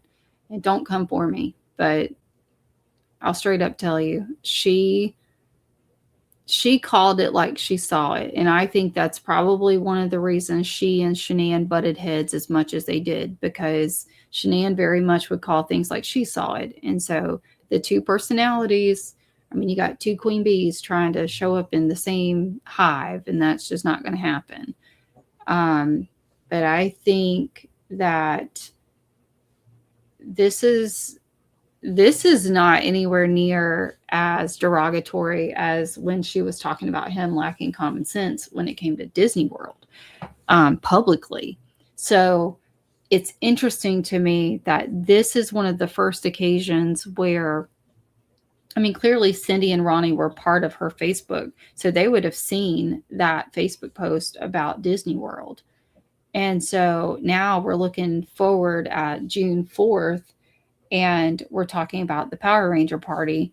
And this is literally the one of, when you, again, hear interviews between Ronnie and Cindy, one of the events that stands out to them that they come back to is this Power Ranger party, and how she made him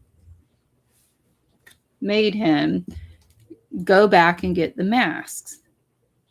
And this is one of those things where it's like one party wants to put responsibility on the other. At the end of the day, they both should have double checked. They both got in the vehicle and left without it. Could one of them have said, hey, I'm not making that drive back, like, it'll be fine? Yeah, but that's where Chris needed to be firm in his manhood. If he didn't want to make that trip back, he should have never made the trip back. It should have been a conversation and done.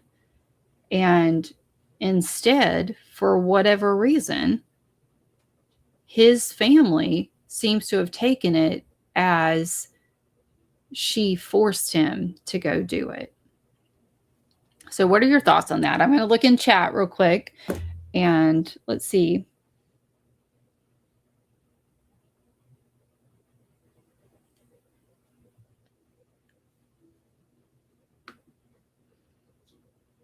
Yeah, we have that here in Florida. It'll be raining in the front yard and sun shining in the back. I think so too. I think her moods, you know, people try to say like it's all kinds of other stuff. I really think her moods had a lot to do with the pain, exhaustion, dealing with the autoimmune stuff, for sure. They both lacked to double check the list on what they needed to bring and to make sure everything is in the car so he wouldn't have to take a trip for a face mask. Yes, I agree. I think they both failed. It was both a failure on accountability, as far as, you know, if they knew they were going to make that drive, they needed to bring everything with them. For whatever reason, they ended up leaving the freaking masks, and it was important. So I'm going to read this next comment, and then I'll share with you my thoughts. He should not have gone back for the mask. Too long of a drive. He was in love and wanted to please. Wanted to please her, but it was not a realistic thing to do. He should have been a man about that incident. I agree. I agree with you on that. So a couple of things stand out. I think he did it because he knew that driving and the autoimmune disorders go hand in hand. The flares go hand in hand. Guys, I'm literally about to drive my son back to Houston to move him into his college dorm for his second year at college. I am renting a car to drive to Houston only to turn around and fly back by myself once I drop him off. Because making that drive, I will be down for about 3 days. Kid you not. My body hurts so bad after driving. Hell, after driving 3 hours, it hurts. So to drive from here to Houston is about a 12 and a half, 13-hour drive. I have to drive it to move what he has here and to stop by the storage unit and, move everything else in, help him get settled at college. But then my fiance knows enough about the pain and the autoimmune stuff that I'm struggling with to know that me driving back is not worth the money that costs, that the plane ticket costs, because I will be down 3 to 4 days once I get back because of how bad the pain hurts. So I think, could be wrong, but it's my opinion, Chris opted to go do this because he knew it would hurt Shanann to have to make that drive. I mean, they just drove there, and then to get there and realize you left something, you have to turn around and go right back. That would have been miserable for anyone that had autoimmune disorder, especially if it's fibro.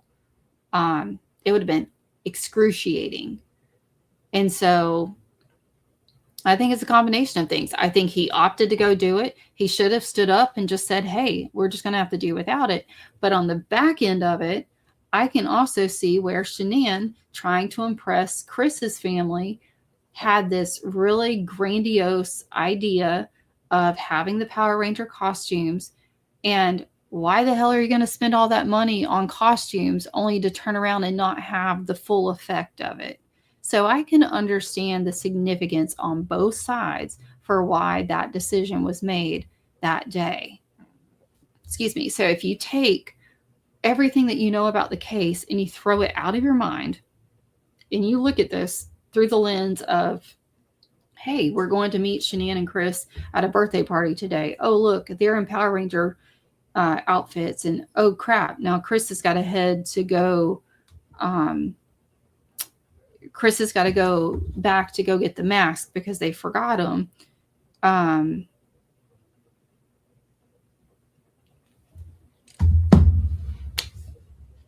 How would we look at that? How would we perceive what was being done? Would we see it as someone dictating and demanding that they go and do something? Or could you see both sides of it and just be like, man, that's an area and one example in a nutshell of how working together to offset the, it was an accident that they both forgot the mask. Like, they didn't set out to forget the mask. They just did. It happened.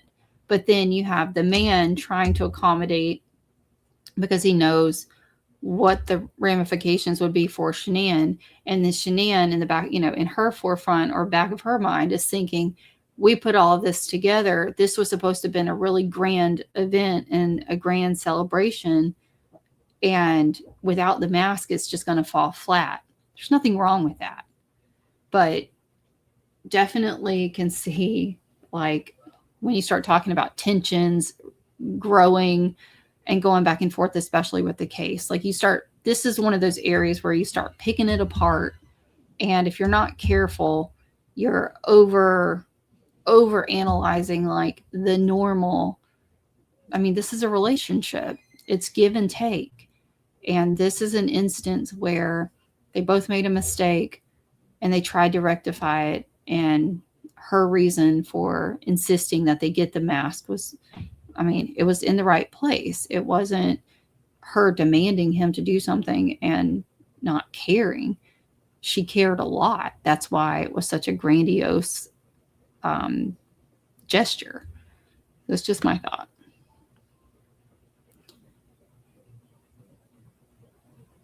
I think she was going to be the dominant in the relationship anyway.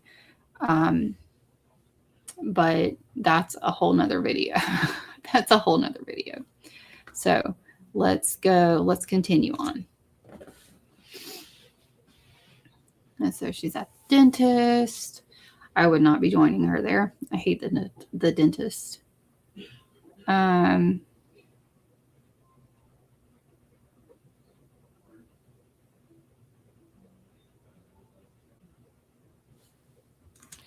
2 days to read, 360 pages.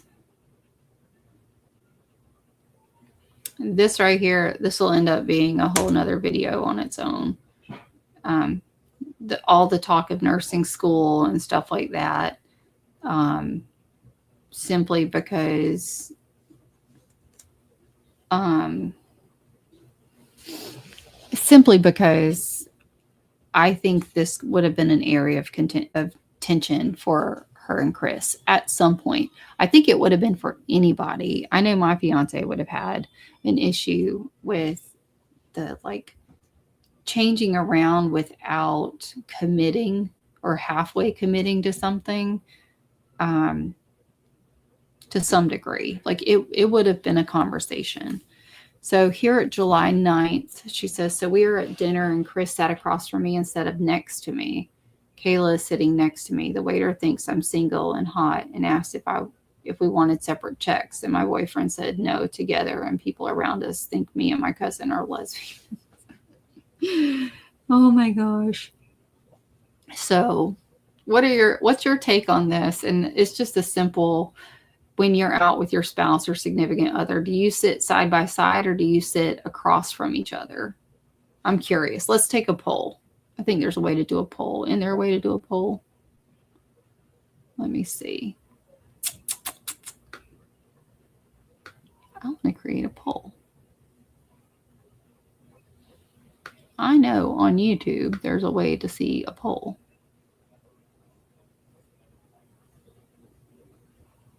I don't want to lose it. I know there's a way to create a poll somehow.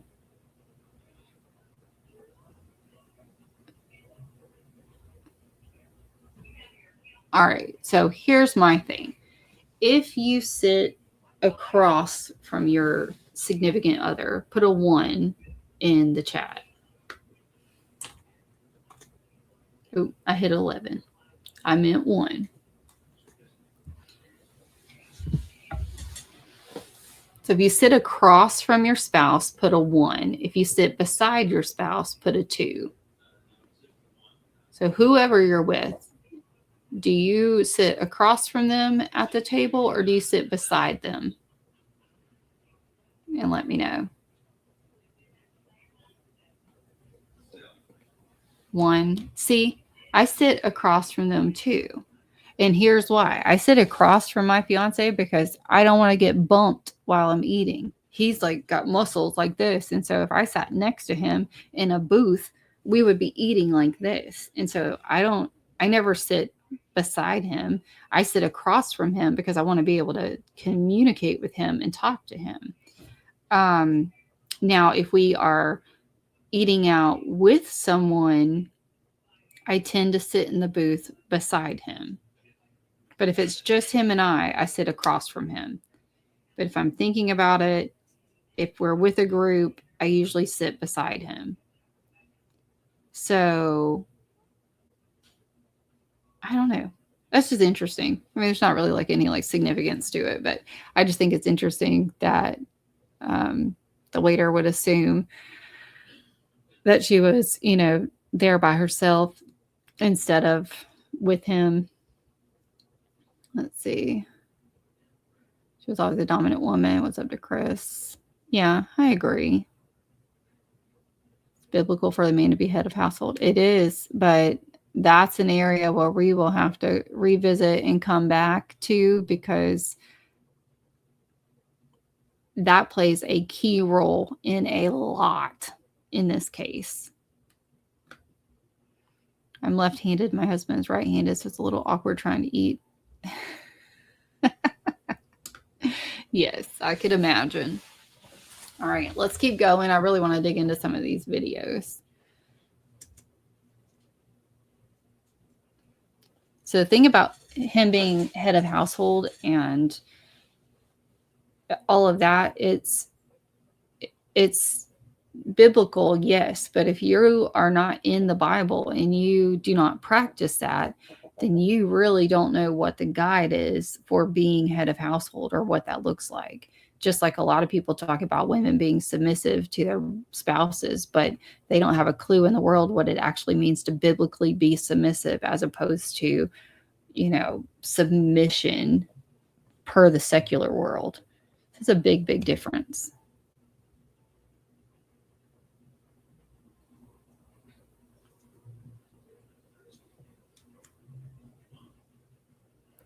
Okay, so August 6, 2011. Chris is going to have to drag me out of the beach, kicking and screaming, because I'm not leaving the beach this time. Guys, people who say that if she had lupus, she wouldn't be out in the sun, or if she had all of these things, that's not true. That's not true. I live in Florida. I live walking distance to the beach. I will tell you, I love being outside and at the beach. Now, is my skin much more sensitive now? Yes. Do I have to be covered up more now? Yes. Do I pay for it afterwards? Yes. But it doesn't mean that I don't go to the beach and that I don't like the sunshine. Like, you still can, both can be true.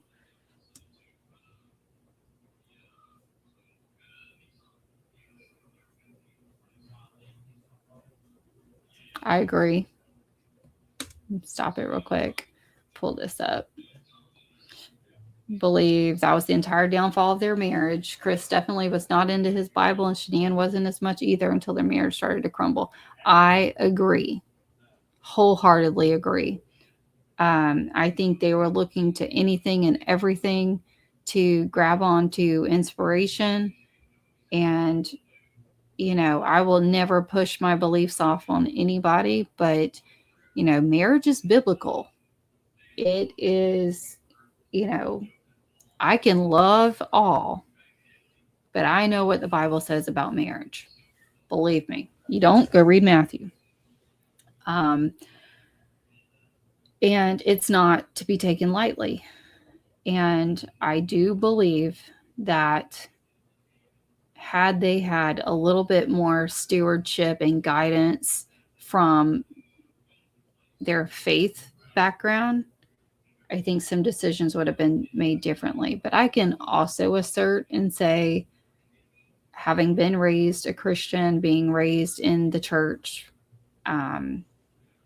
raised in the South, I mean, it's when you're young, you're raised, especially if you are raised up in the church, you're raised up believing one set of things, and then as you become an adult, you step into this world and you have to start. That's where that 18 to 25, you're really kind of figuring out, or like, what fits where. And that is something that I think is missed in this case. And I tell my boys all the time, like, slow down, because you don't need to rush so much to get like 18 steps ahead until you can fully grasp and understand what that entails. Because if you're trying to rush into marriage and engagement and building a family, but you're not trying to lay that proper foundation, like, you're setting yourself up for failure. You're taking 8 more steps before you even took your first one. And so getting your priorities straight, laying that foundation, whatever that may be for you, it's important, because you're not going to know how to be head of household if you don't even understand that concept. that biblical concept. You're not going to understand marriage, what actual marriage is, until you are in the Bible and reading it. And if you don't believe the Bible and you don't believe it, then why do you even want to get married? Like at that point, it's just, for show. And so anyway, that's a whole nother rant, but I can tell you, it makes all the difference. All the difference. I've always said I've never been one to like fight over a man. I've always just been like, whatever, you could keep him kind of thing. Like, cause I mean, I've been with some crappy people, but I can tell you, like my fiance today, that man, I love him to death, and just I'm so blessed. And funny, it's cute that we're even talking about it right now, but he came into me this morning and he does this thing where like he like snuggles me, but he like, I'm so ticklish, so he like tickles me, and he like comes in and he's like trying to wake me up, and I'm like, what are you doing? And he's like, I'm just taking care of my church. And like, he called me his church. And if you don't understand what it means for a godly man to love his bride as Christ loved the church, like that was the biggest compliment this morning ever. And such a sweet, special moment, but being with someone who understands the capacity of what the Bible means when it comes to marriage and loving the woman that you choose to be with, it's a game changer. So I do firmly believe the lacking in their marriage of this made that affair tenfold worse than what it would have been. And I can tell you, having been a Christian, walked through my own like infidelity, dealing with an ex-husband and all that crap, I can tell you that was hell. But I'm so thankful I had my faith. So I can't imagine going through that and neither one of us having the convictions of what that entailed, like what that meant. So again, not to dive too much into religion, but it is important. It's important to note. Let's see. They were too young when they got married. They were mismatched. The differences in the way they handled money and the role reversal, male and female dominant, did them in. I'm a firm believer you can have a dominant personality and still be the submissive in your marriage. I think they still had that mentality of the man's the provider and she, stayed and maintained the house. And I have my questions about the house and why it was organized the way it was, who genuinely had the issue with the house being the way that it was or wasn't.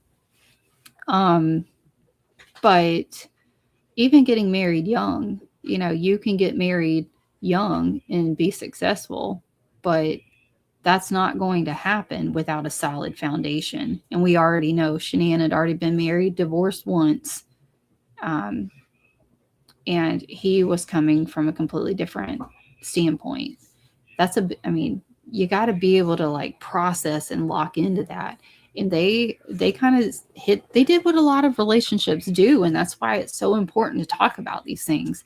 Like they were young, they got engaged, they got married. She had, a house payment, needed help with it, was dealing with all her health issues. He was trying to be a good man and, love her through that. And he worked hard and, he didn't have a problem.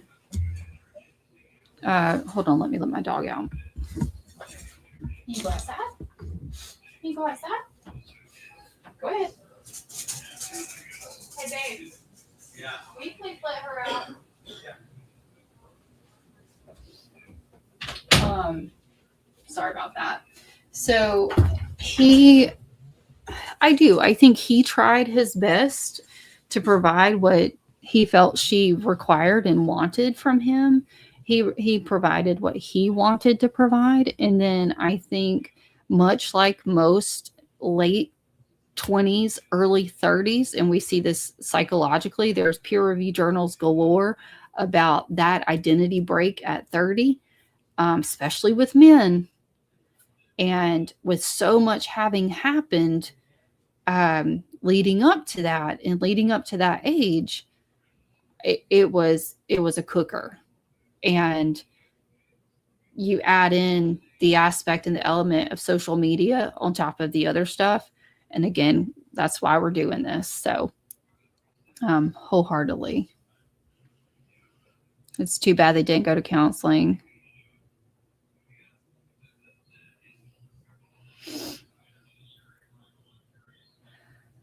You know, I think his comment initially when he said, I'm not going to sit on no damn couch and tell somebody what I just told you. I think that was probably one of the first insights that we got into the real Chris. Not that who he put out there that he was not him. I think that moment we were able to see that more assertive, more like, I'm not going to do this. Like, people seem to have this idea that like Chris Watts never stood up to Shanann, that he never told her no. And he may have been passive 80% of their marriage.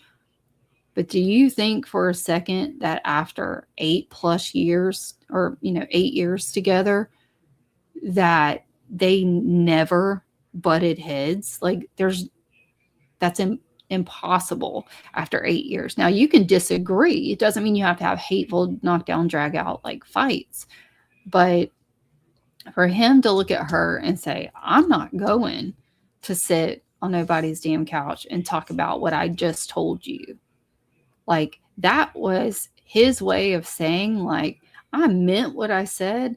I'm done. And guys, that conversation did not happen on August 13th. That conversation happened on August 8th. I did an entire video about August. It's all about August and not the 13th. That conversation had already started before the summer vacation. The distance did not help. And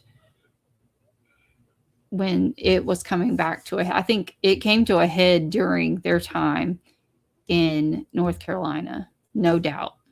Him driving excessively and Sandy saying, I told him, slow that vehicle down. Like, he was already like showing that pushback side of him. And I really think that it was building. It for sure was building.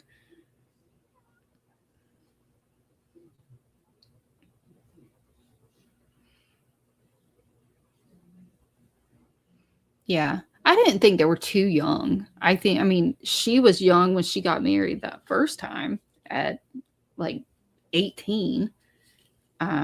And I can say that. I mean, I got married at 19 right out of high school. And it lasted, I mean, I dated the guy for 2 years, but that marriage lasted all of like 6 months, and it was not it wasn't bad. We were just young. We didn't know. We just had no business being married at 19. And, she did better. I mean, hell, she did better than I did at 18 getting married. She stayed married for like 6 years, but who's to say one was better than the other if she took on 6 years of being belittled or feeling like she wasn't good enough and always trying to prove that she was somebody. Like, if you've never been that person where you felt like no matter what you did, it didn't add up to what someone else's expectations were for you, that's a hard place to be in. So I don't think she and Chris were too young. I think communication was a big deal. And then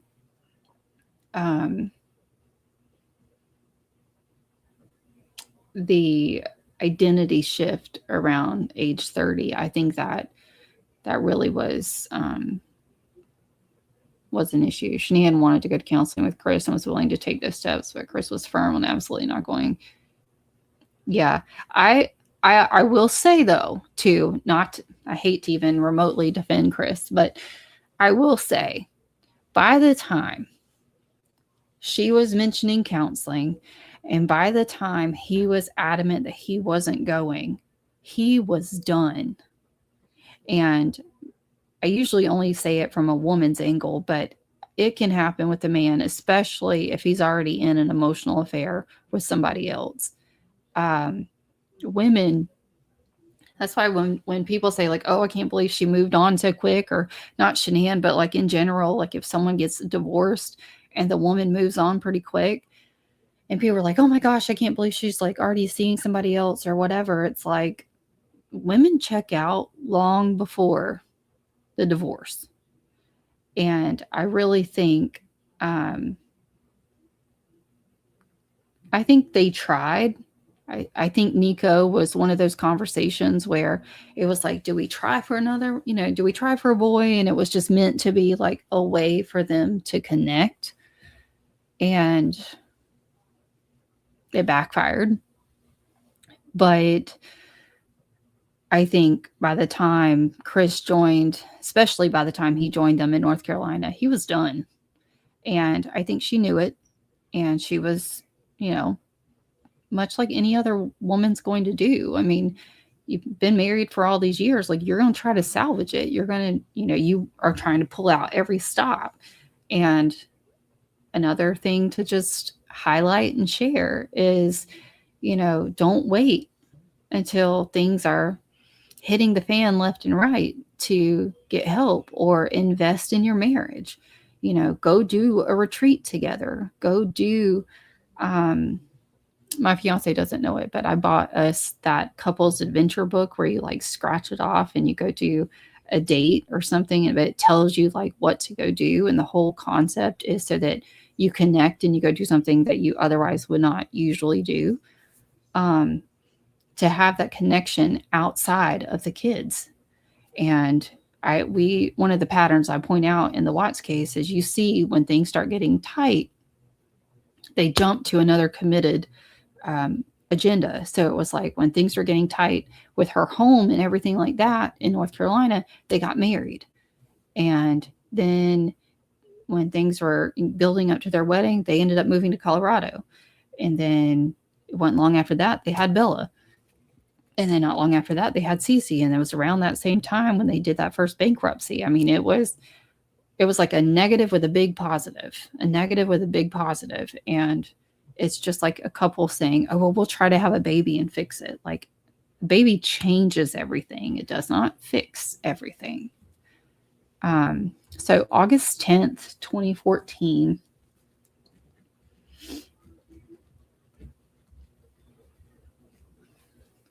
Was the night he proposed. Yeah, was the night he proposed.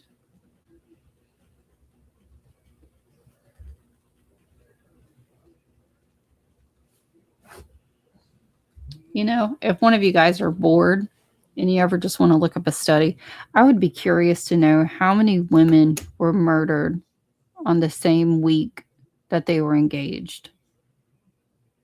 That's just interesting to me. Because if you go back and look at the August video that I have, August 8th is like the date that I've pinpointed by way of Chris's interview with law enforcement, by way of Ronnie Watts talking about the date that he was finally back in communication with Shanann, and even some of Kessinger's stuff. I've put that whole timeline together. And August 8th is the day that conversation happened. August 3rd, I believe 3rd, was August 3rd, 2017 was the Anadarko like safety meeting where it would have put Kessinger and Chris in the same vicinity, the same meeting, for Anadarko. And then preceding that August 3rd, then you have the initial searches by Kessinger in August and September of 2017 for Chris and Shanann. It's crazy wild to me that the time period he could have initially, and I still feel like he knew Kessinger ahead of August, but even if we only roll with Colorado, the initial time period that he would have met Kessinger was the same freaking week that he proposed to his wife. The same week that he told his wife he was done, almost 8 years later. Their what would be 1 year anniversary of dating or knowing each other for Kessinger and Chris would have been August 3rd through 5th, around that time. So all of it was the same week. And how many times do you look back on your Facebook memories and you're sick, like year after year, or year after year, you're like shopping for the same thing, or like dealing with a similar circumstance around the same time each year. Like when you guys start looking at your Facebook memories, start paying attention to that. Like, where were you this time last year? And then 2 years and 3 years, and see, like, is there a trend? Is there something, like, I kid you not, I am literally sick. I could almost just go ahead and mark off my calendar when I'm going to catch cold or when I'm going to get sick, because it's like the same freaking time every single year. And it's crazy wild to me that the same time period that he started or would have had that first contact with Kessinger was literally the same freaking week that was like his and Shanann's anniversary. It was, because she even says, like, this would have been our dating anniversary this week. It would have been the same week for Shanann and Chris as it was Kessinger and Chris.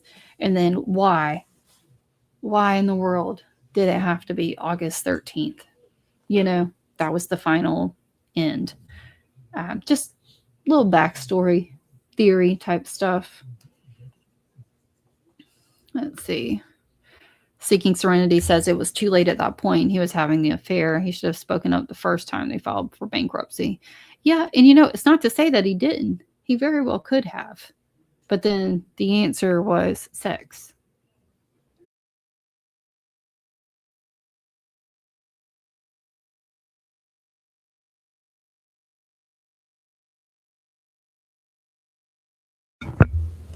Okay, sorry.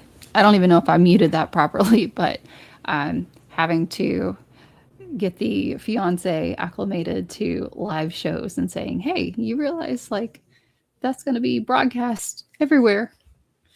But no, we literally have one bathroom, and yeah, so much testosterone, and 17-year-old takes forever in the shower. So, anywho, let's see. Let's get back. I do think that they had these conversations. I just think that their way of band-aiding it was through sex, which led to intimacy, which reconnected them. And then it resulted with a baby. And again, a baby changes everything, doesn't fix it. And so it delayed it. Because if you think back to Ronnie's interview with law enforcement, he even says that Cindy told Chris, even at that time, that summer, you may have to stay with her long enough for the baby to be born, because she's going to need help with the baby. Like, they were already talking to him about, listen, you want to leave, but you probably need to tough it out until the baby's born, because Shanann's going to need help with the baby. And so then that puts that responsibility back on Chris of, well, crap, like, do I stay or do I leave? And that could have been a catalyst that no one really saw coming, because Bella, he was excited about Bella. Cece, he was excited about Cece, but you could tell it was, he was like, is she hiding stuff from me? And like the choice of words was interesting. But yeah, I don't think it was the first time. I think the timeline of when they got pregnant and the babies, I think postponed a lot of those heavier conversations. And so it was a distraction. And very much, even in the final interviews with law enforcement, you hear Ronnie and Cindy telling Chris that you're probably going to have to just suck it up and stay, continue to stay in this until the baby's born. And she was only halfway done with the pregnancy, or not even halfway. So that's a sticky spot to put somebody in. Let's see, it was building the entire marriage. He wasn't strong enough to speak up. I think he was already having regrets 2 years into the marriage from one of his interviews. I I could see that. I could see that to some degree, but I also think that he also piggybacks what a lot of other people have said, especially his mom and even Kessinger. But Kessinger had to get it from somewhere, Um, and Kessinger said that he had said that the last 6 years, which if you think about it, what did we just talk about? Talked about the kids, right? So the last 6 years, so the first 2 years when it was just him and Shanann, it was fine. But when they started having kids, then came the issues. And, that begs the question, were they both ready to have kids? Or did they even talk about that? Or was it just, that's the next thing that we need to do? So it could have been brewing, but I think by the time Nico came to hear, even in that, because it was that summer, Cindy didn't see him after he left that summer. And Cindy would have said that during his 1 week or a couple days that he spent with them. And so he's literally at his wit's end, and yet the one person, or the two people that he respects the most, his mom and his dad, are telling him, hey, the proper manly thing to do is to suck it up and stay put until the baby gets here. And by the third one, who knows, like, that was just it. Not to mention he was so far invested with Kessinger. But I don't think that with Kessinger would have lasted either.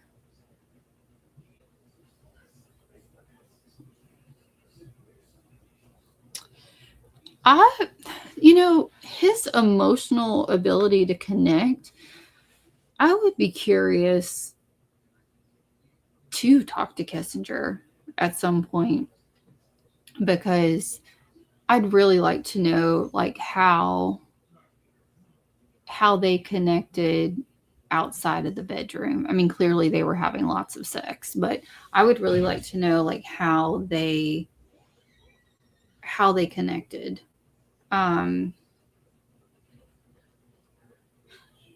I know they went and did things, and again, I think we see the same similarities show up with Chris and Shanann. Like, as long as they were going on trips together, they were doing things together, they were good. But the sex was great until the kids came. And obviously you can't do it as much. But I mean, they were younger, and Shanann mentions that they were doing it all the time. But I don't know how much of that I believe, simply because he was already emotional. I mean, I think the perversion in his mind did start eroding his connection to his wife. But I don't know that it was the whole marriage. I just don't know enough. I don't have enough information yet. That's just my thought. So let's see.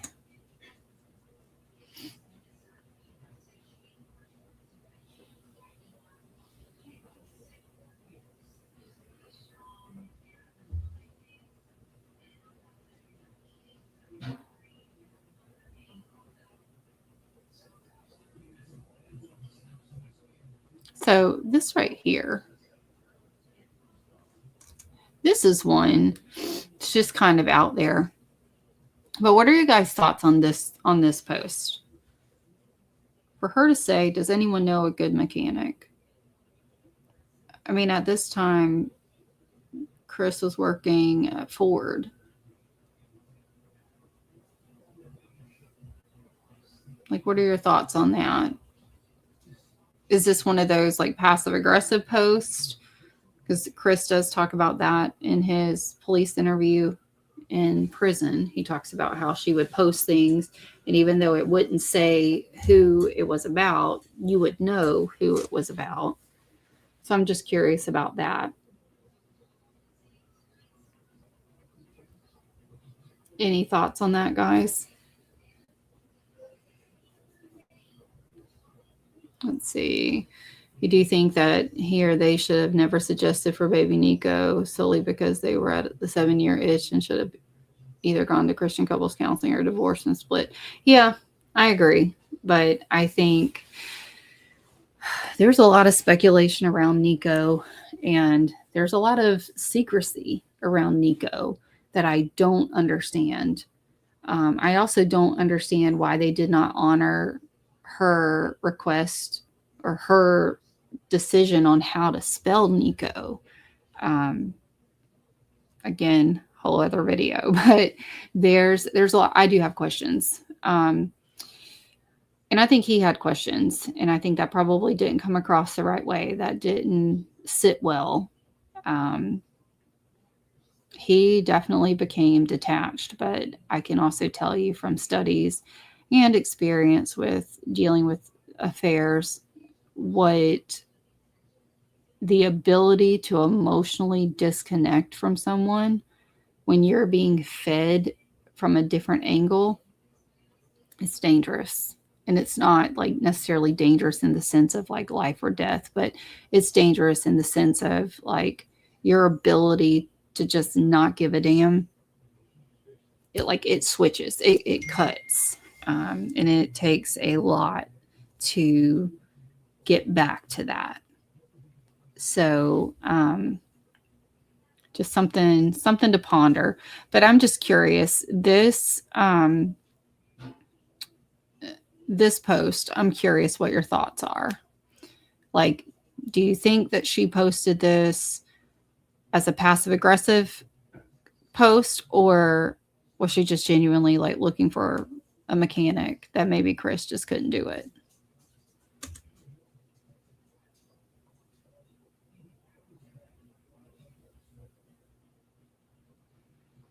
Again, with the nursing school.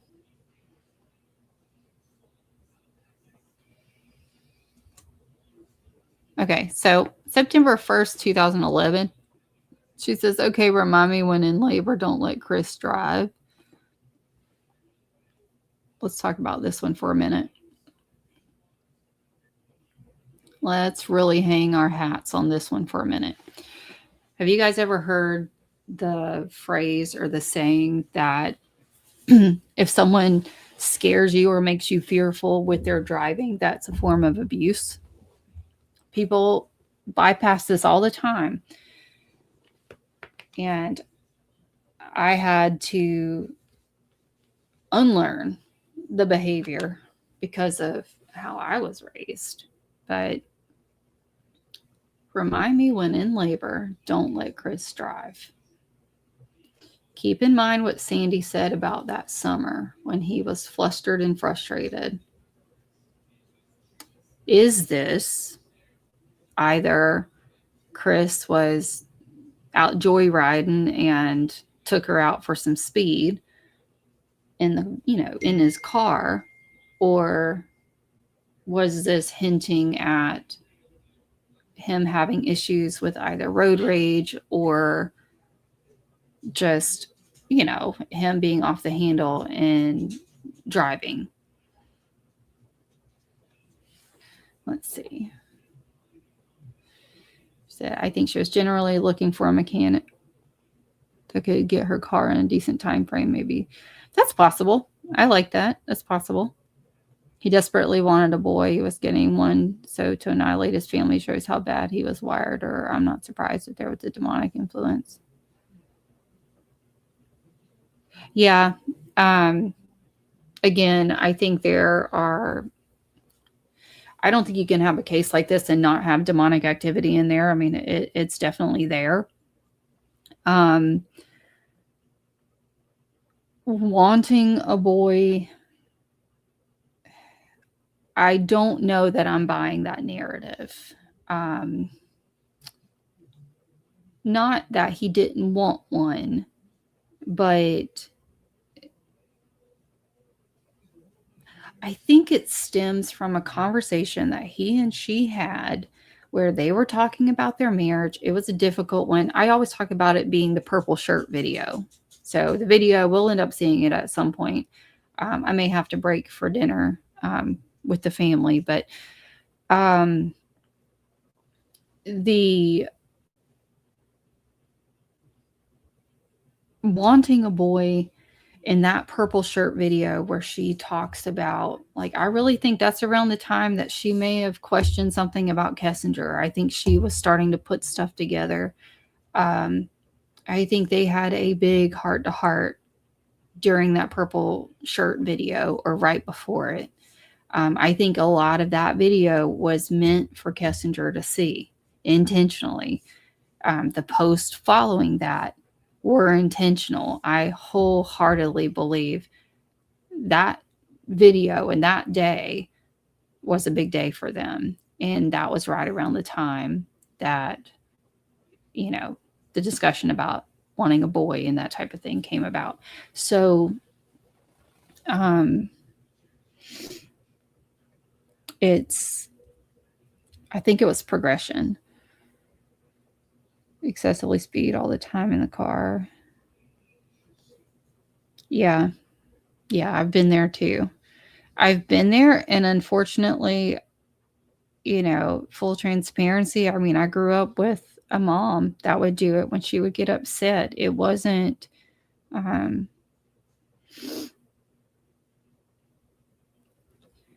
yeah, I mean, that's what I'm saying. Like, I don't think the urge or the desire to have a boy wasn't there. I do believe that was there. That that purple, I do think that that purple shirt video, like that conversation around that video, I think it was one of those things where he mentioned it and they talked about it. And I think Shanann saw it as like, well, this is the one way that I know I can give something to him. It was the one way she knew she could appease him. And so she kind of ran with it. Good or bad, whatever the thoughts are. But like, he told her what he wanted or some of his desires. And I think, when you're in debt, you can't get out of debt fast enough. When he doesn't like his job, you can't just change jobs. She's not making enough money. Like, you can only budget so much. So out of everything that they had going on, to reconnect with him, the biggest, most impactful way that she could do that was to be like all on board with having another baby. And she even says it, like, you talked me into having this other baby. Like, she did that for him. That was an act of service for him. So do I think he didn't want one? No, I think that he wanted one. But I think by the time they started having these conversations, I think he was already emotionally starting like down the dark path. And I think she just kind of ran with the whole having another baby thing. I think she meant well.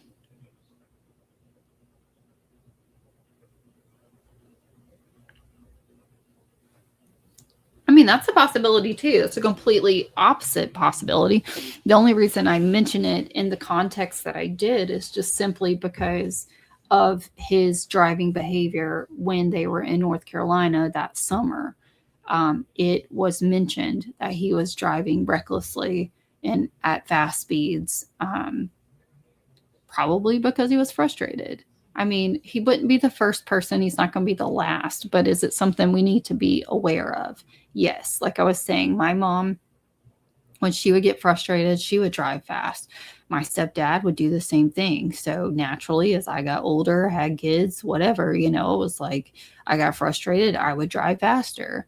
But once I became aware of the concept and the idea behind it, and then I became a victim of being in a relationship and my ex driving erratically, trying to scare me. I mean, the ill intent definitely has to be there, but it's a behavior that I no longer allow myself to do. Or if I catch myself doing, I stop immediately. Like there has to be like an active acknowledgement that I'm not going to be like that. And so you can break that chain. You can stop doing it generationally and excusing it. You can stop it and let that bad behavior stop with you. But that's why we need to talk about these things, because it seems like it's nothing. It's something or nothing. It could be he could have been driving too slow, but the likelihood of driving too slow through all those North Carolina towns, like most of the time you're speeding through there. You just praying to God you don't get caught. See, he was very close to his father and didn't have that close relationship with anyone else, including his mom and wife. I agree. He definitely had a solid father-son relationship, or at least from what I gather, he held his dad in pretty high regard. So I could see how having a boy was important to him. I do think he wanted one. I just think, on top of everything else, emotionally, he was already checking out. But having a baby was a way he and Shanian always reconnected in the past. They reconnected with Bella. They reconnected with Cece. And then all hell was breaking loose in their marriage. So naturally, their progressive thought process was try for another one. And I think the cards were just falling and they couldn't stop them. Let's see.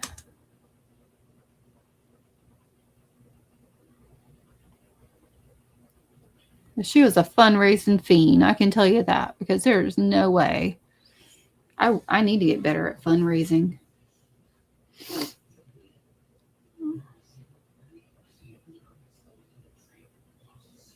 Oh, he can't cook spaghetti.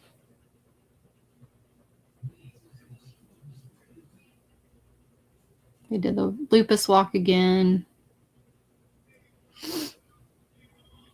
I really wanted to focus on videos, but I do think it's important to look at the posts as well.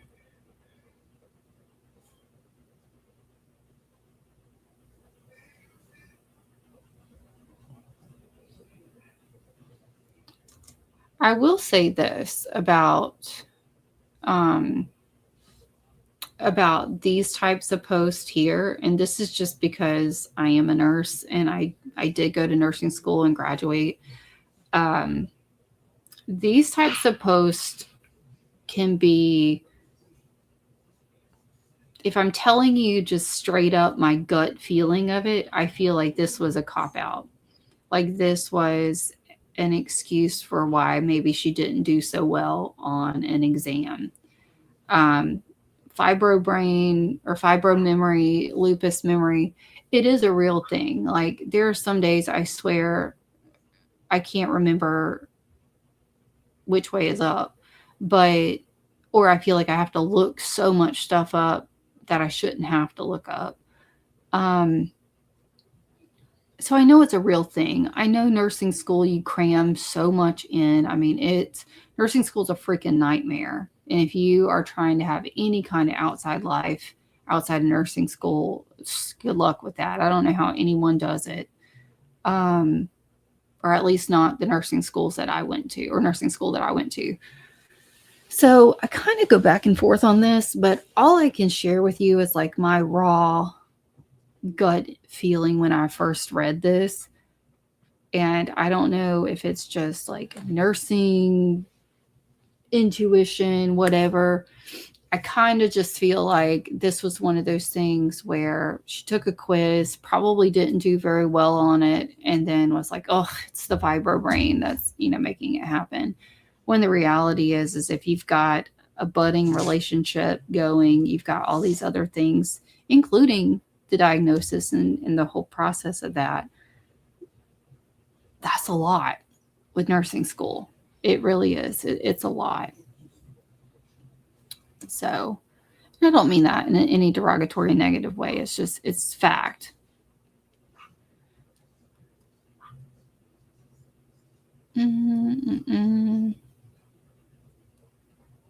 Again, her and her fundraisers. But I don't know if you guys noticed in the last one, she talks about she calls herself a dummy. So honestly, I think sometimes that's just like the way she talked. I don't think she meant every single time that something was derogatory for, towards him. Just something to think about. And then this one says, Chris and I started a day off looking at houses. Think we found a few. Then went to Rocky Mountain National Park, went to the top of the mountain, 12,582 feet. Got snowed on, sleeted on, and freezing rain. Not as colorful as Carolina mountains, but a different amazing effect. It was absolutely beautiful. More reason to be in love with Colorado. Pictures to come. What a great day in Colorado. I think it was awesome. I think they had a great day. And I know whenever I first went out there, I've always loved Tennessee and like the Smoky Mountains. I live in Florida, so going to Tennessee is like an 8 to 10 hour drive. It's not a bad hike up there. And it's beautiful. Love it. Went to Colorado. The level of mountain, like majestic range, it is just mind blowing. It's gorgeous out there. And I will be doing a video on Estes Park. So stay tuned for that.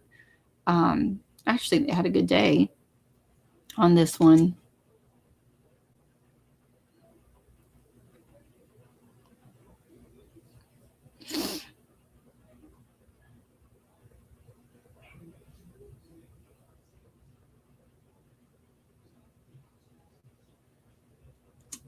So maybe she and Chris were like tit for tat with with their driving. I don't know. She seems to be short-tempered with driving as well. They probably both had the same upbringing and the same mindset when driving.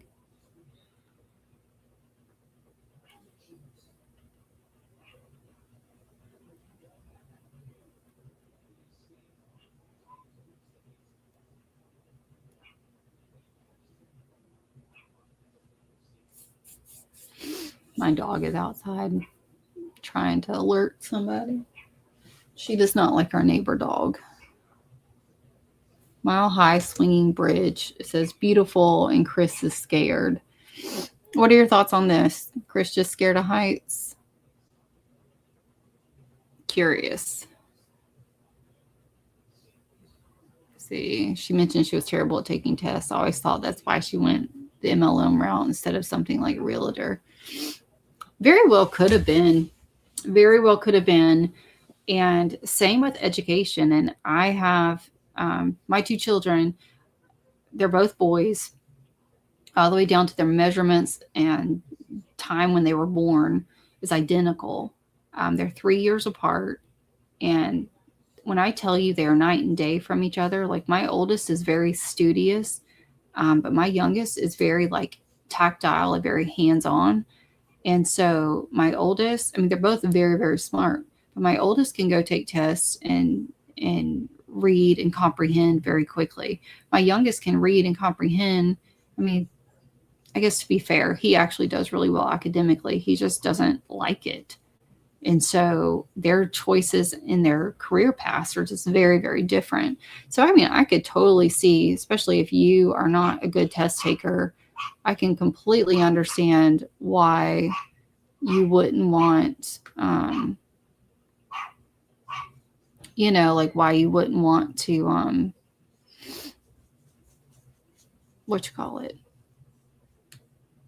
you just wouldn't be good at taking tests. It's definitely a possibility. And nursing school is a pain in the butt because everything hinges on the next exam. That's why I hate nursing school because you cram and cram and cram and cram. And then, like you cram all for that one exam. And then the next week you're cramming for the next one. So you really don't even have time to like allow it all to process. So it's just kind of crazy. See, well, now that I can be excited about my iPad, Chris is to figure out a new Christmas gift because I won the iPad. I say they have Almond Nut, Joy, Blizzard, and Dairy Queen. Aw. So a lot of people question her electronics and stuff, but I mean, clearly she won it from somewhere. And Chris was going to get her one, I guess, for Christmas. And so now I can figure out a different Christmas gift. I just think some people were a little bit too, like, yeah, they had,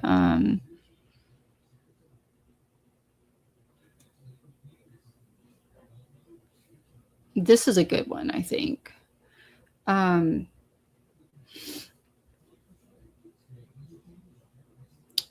She says, well, chili is on the stove. Sounds really good. I actually would love some chili, even though it's like 300 degrees to hell here in Florida. It's so hot. Chili's on the stove for Chris when he gets off. I have clinicals till 10 p.m. Just hope I can find the energy to get through tonight.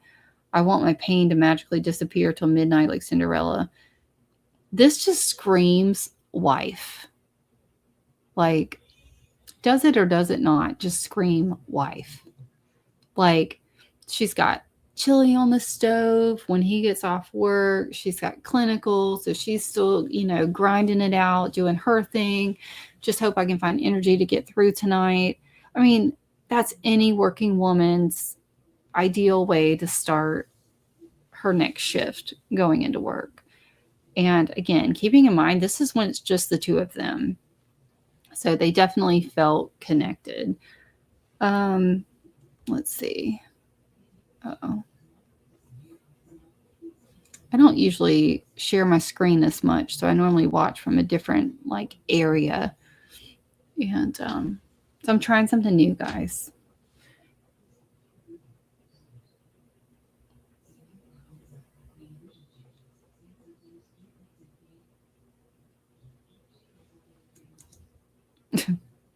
This is funny.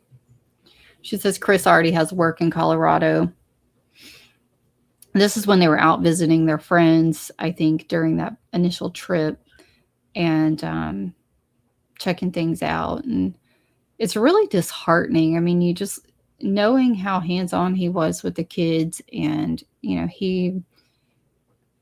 it's one of those things, like, I almost don't know if it's a testament to his ability to connect with children or the fact that he just really loved cars. And that was a big part in his identity that I think, unfortunately, whether it be status, whether it be insurance, whatever it was,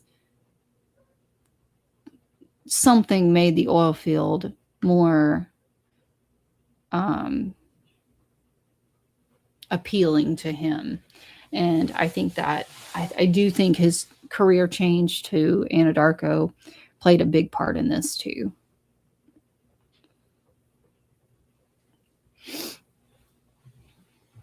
I've been there. It's really pretty too. So she's highlighting that this is Chris's first time looking at houses. So they're really, on the hunt trying to find their home in Colorado. And seriously, what's not to love? It's amazing. It is pretty out there. I mean, he looks like he's enjoying himself. That sunshine is bright. And they're headed back home. See, this is just, I think this was a time when they really, really connected together.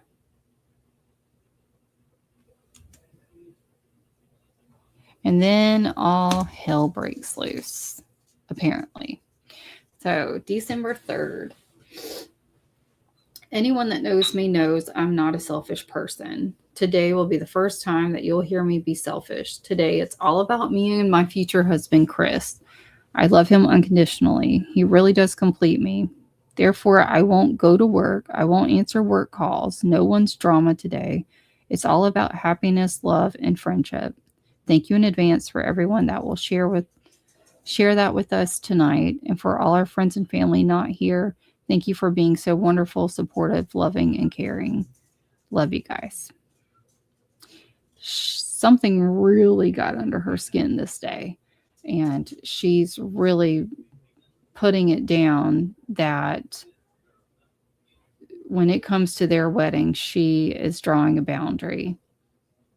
And I would be curious to know what really tipped this off, whether this was like the bridal shower, um, anything, something work related.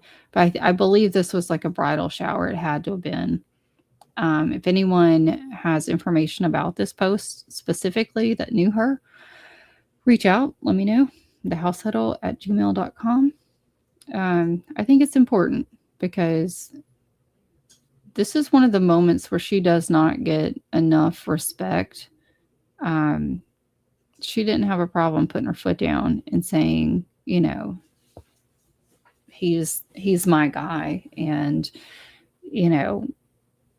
she wanted him to feel loved. She wanted him to feel celebrated. And if she's already acknowledging, like, she's not going to go to work, she doesn't want to answer work calls, she doesn't want to deal with drama today, and it should have been just about their happiness. Yeah, that's what I'm thinking. I think it was bridal shower. And it's crazy to me, and I'm planning a wedding. We're eloping to Glacier National Park, but it's crazy to me, the drama that can go on around a wedding. But you learn a lot. You learn a lot about the people in your inner circle. And so boundaries are needed. People don't typically like them, but they'll be okay. So it was nice to see her putting this, in place. And then here we go with the follow-up. So this is the next day. She says, "Oh my goodness, Chris and I had a wonderful time last night. We have some amazing friends and family. We couldn't have asked for a better night. I don't know if I have ever had so much fun as last night. Thank you so much for everything. Especially thank you, Mom, Dad, Nicole, Kayla, Cody, Maggie, Frankie, and Aunt Robin for all your help with everything. Enough food and desserts to feed an army. Thank you so much for everyone driving to spend a special night with us. Love everyone so much. We missed some of the wedding party. Gina, Kelly, and Mark, they are all out of state and country, so couldn't make it. You guys will get an extra dance for the bride, or with the bride. I hope I didn't forget anyone. I have a short-term memory these days." Again, I'm straight up going to call this exactly like I see it, and it is very much supported by Chris. I do think this is a passive-aggressive post. Do I think she's happy? Yes. Do I think she had a great time? Yes.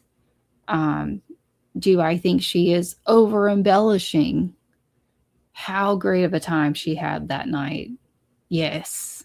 Because I think she's trying to prove a point that the people who missed out or chose not to come or created the drama that was leading up to it, that they did not win. I really think that's what she was letting on in this post. Again, my opinion.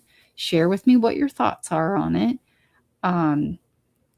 I genuinely believe her feelings were probably hurt, as anyone's would be. Regardless of food or whatever, at the end of the day, someone in your wedding party decides that they're just not going to show up, or that it is, I don't know, not in their wheelhouse to really give two craps about your special day. And then they try to make it about them, or, overly opinionated. Like, you just have to know when to draw the line.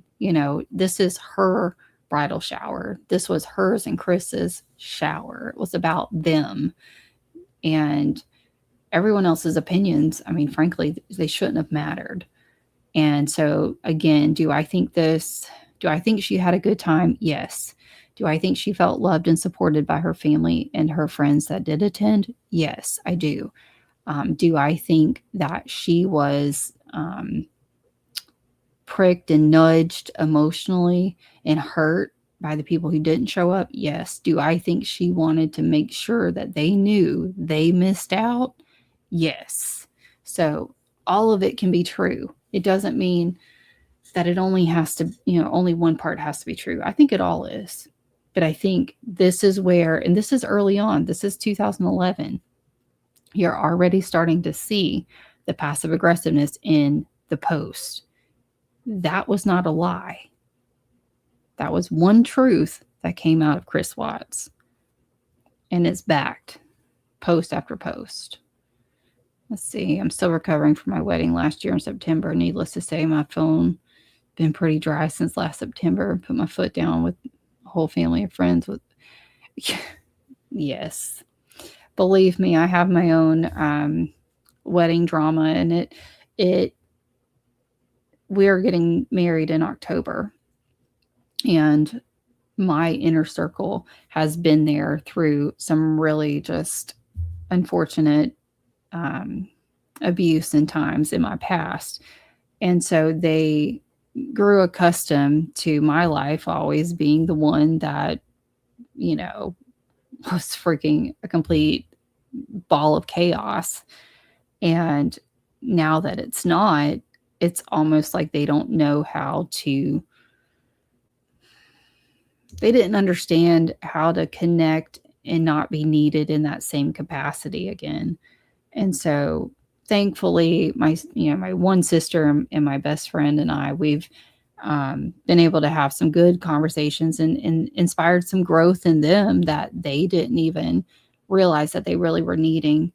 But one sister of mine, we haven't talked since literally our decision that set all of it off was we opted not to have children at the wedding.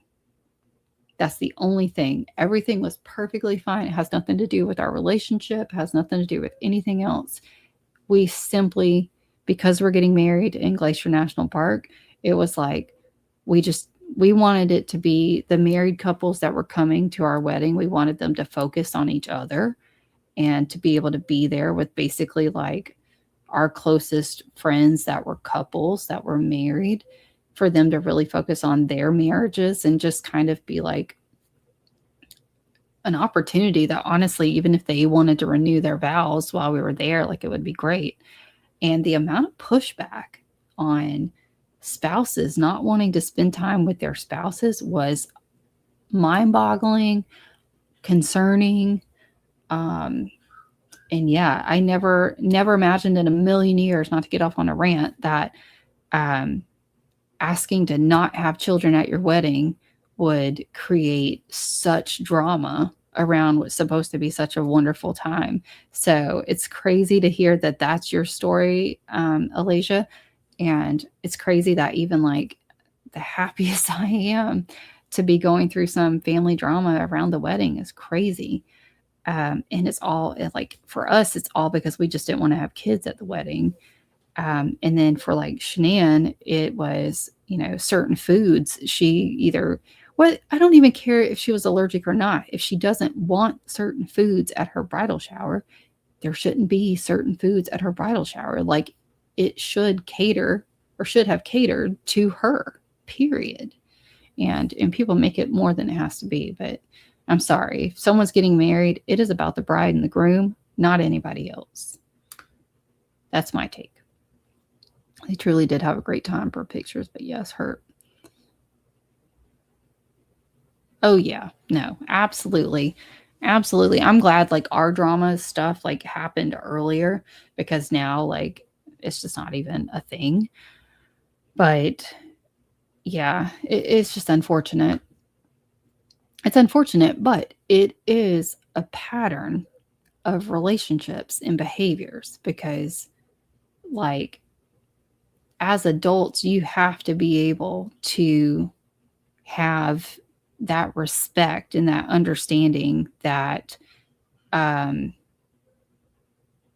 like you have to be able to understand that like that day is not about anybody else other than the bride and groom. So it's just mind-boggling.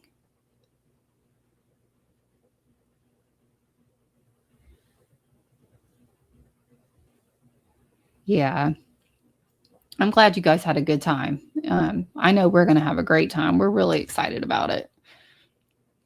I was hoping to get into some videos with you guys for this first one, but I am going to have to step out of the studio for just a second and check on dinner, make sure everyone's getting food. So December 9th, she says, so I ordered Chris the new iPhone, and the first thing he said was, is Siri on it? At first, I was concerned that this was a problem. I guess at least he will have someone to talk to these next 2 years while I'm in nursing school. I think that's hilarious because if anyone, again, has been through nursing school, then you already know you don't have time to talk to anybody. Barely have time to eat.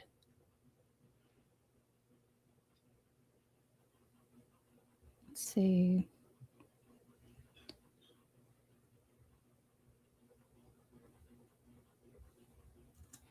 So I think, again, this screams a wife. She says, laundry's done, garage is clean, trash taken out, dishes and dishwasher put up, mopped and swept the kitchen, hardwood floors, organized my scrapbooking closet, ordered my books for spring classes, now to go wake up Chris.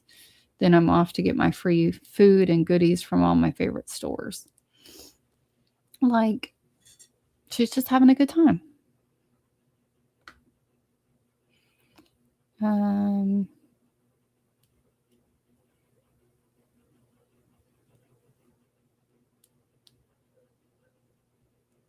She's having a good morning, no issues. Then she got in a car accident. Let's see. Chris needs to hurry home. I wrote out 50 Christmas cards today, and I need him to lick the envelopes, so I have no saliva. Or she says, sorry, or I have no saliva, so I can't do it. Sorry, Chris. Doctor said no licking for me, so you're going to have to lick forever tonight. LOL, 50 envelopes. I think she was just being cute and flirty. I could be wrong, but I think she was just being flirty.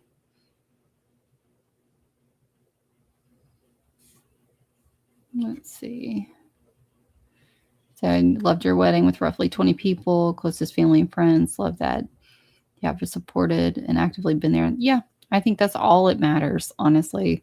These big, lavish weddings, I mean, the last thing you want to do is start your marriage off fighting over debt that you accumulated for a wedding that in turn just added to misery. So let's see. I think this whole conversation or this comment, I really think she was just trying to be flirty. And dry mouth, I mean, depending on what medications you're taking, it's very real. Let's see. We're almost done with this one, guys. Plaquenil. Don't know much about that. Oh, let's see. Chris just got out of surgery. Everything went well. He got his Christmas present. He will finally be able to breathe. Oh, this was when he had his nose surgery. He might sound different. I mean, we all knew he had the nose surgery done. Oh, excuse me. That's really close to Christmas.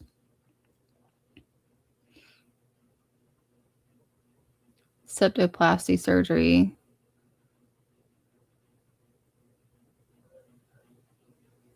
Oh, that makes sense, though. All right. So then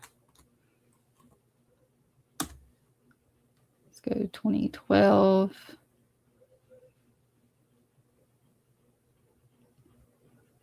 Let's see.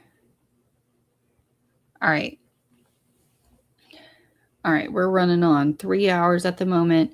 I'm going to start here. I think she's being cheeky too.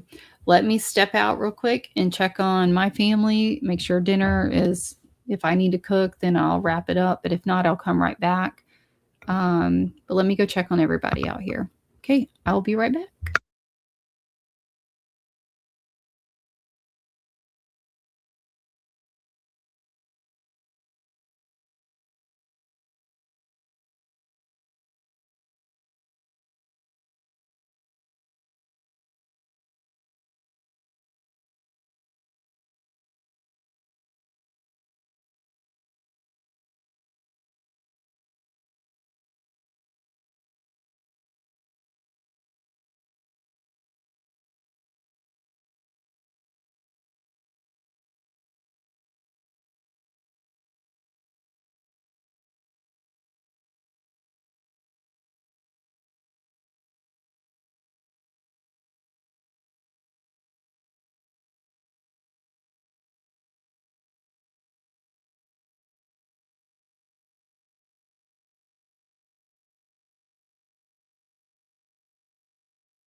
Just kidding. No, I had to, I made some banana bread last night, and I'm just going to check on him and see.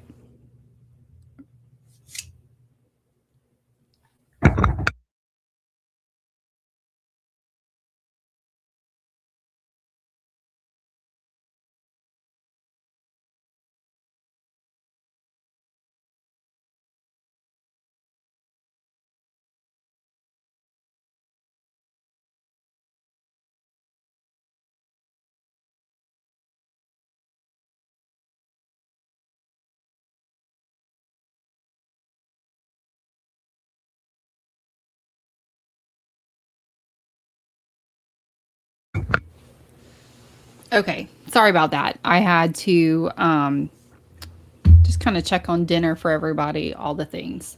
Let's see. All right, so coming back to this, she's saying waiting in line for a handicap tag. I mean, I think we all know about the DMV. It can be pretty slow no matter where you go. I do think it's interesting she's talking about a handicap tag. Yes, I know you can get a handicap permit for things, especially autoimmune, but you normally have to have quite a bit stacked up medically. And so I am curious, again, there should be documentation of all of this if in fact she was picking it up. Oh, I'm over here wondering where my guys went and forgot they had men's youth group or men's group tonight. So that's where they're at. Okay, well, that works. So anyway, sorry about that. I had to think about. I'm trying to make sure everyone gets fed tonight. All right, sorry. So basically, you have to go through pretty extensive paperwork and in order to get qualified for your handicap. So here's the thing, lupus and fibro would in fact qualify her for a handicap tag, but the two diagnoses alone won't. So, like, for example, my rheumatologist told me I have to come away from the bedside, meaning eventually I'm having to step away, and the sooner the better. So, what'll end up happening is like I have the two diagnoses, then it'll prove like, okay, so when I go back in 3 months, they'll do more lab work, and then it'll be, we've had, I've done the massages, I've done extra, X, Y, and Z. You have to show everything that you've done to try to alleviate it. And then the fact that like I'm no longer full time, I'm now part time. That's a step, but I'm trying to basically launch two businesses that can replace the nursing at bedside. So then, I can make money, but not have to necessarily be at the hospital. So when you get to a point where you can't work the way that you've been working, as long as you have the documentation medically, then yes, you can qualify for the disability, but it's not super easy to do. I guess it also depends on where you live. Like North Carolina laws may be a little bit different than Florida, etc. But just a thought. Let's see. I did speed this video up just to try to like kind of get through them some.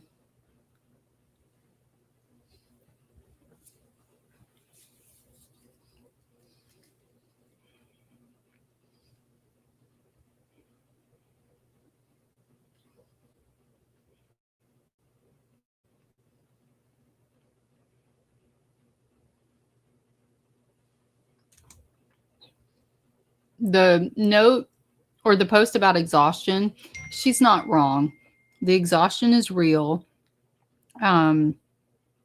It's a battle. And I can just imagine like if she ever overslept for class or something, because nursing school is very much like, for example, we had 3 women when I was in nursing school that were pregnant. They told them, because they were going through like morning sickness and things like that. They told them, you only get X amount of absences. That includes your entire like maternity leave for when you deliver your baby. So if you're out of time and you miss a day, you're out of the program. So it didn't matter if you were three days shy of graduating, had already done all of your work. If you were tardy or absent in nursing school, they kicked you out. So it's a real issue. So for her to be kind of like highlighting these are the things that make me think that she was struggling through nursing school, or at least like this part of it. And, she's already telling herself, like, if it's already this bad, there's no way I'm going to get through it.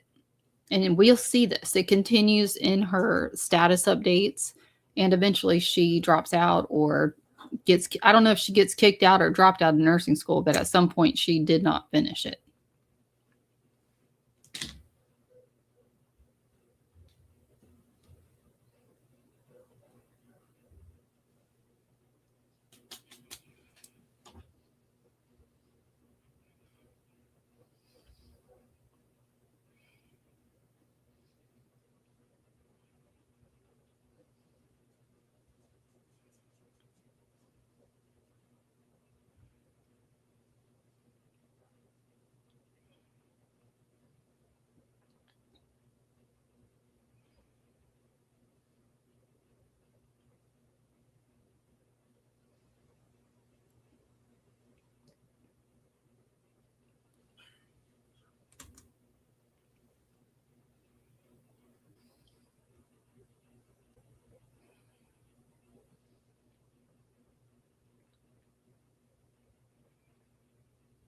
I'm sorry, I'm reading this real quick.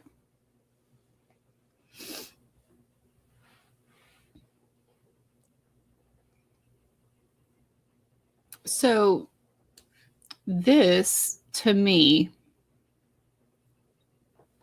I'll look in the chat in just a few moments, but this to me speaks to a working relationship where she was probably leaning in and giving more of herself than what she needed to in order to be the best at what she was doing. And so this is transitional. And I don't mean it in the sense of like she was doing something she wasn't supposed to be doing, but I mean it in the sense of like when you're single and you're young, and you have no responsibilities, you can throw yourself into work, right? And she was working for this company, and she was young, she's pretty. Again, it's still a small town, relatively. She was pouring into her work. She talks about it. She worked her tail off. I do believe she did.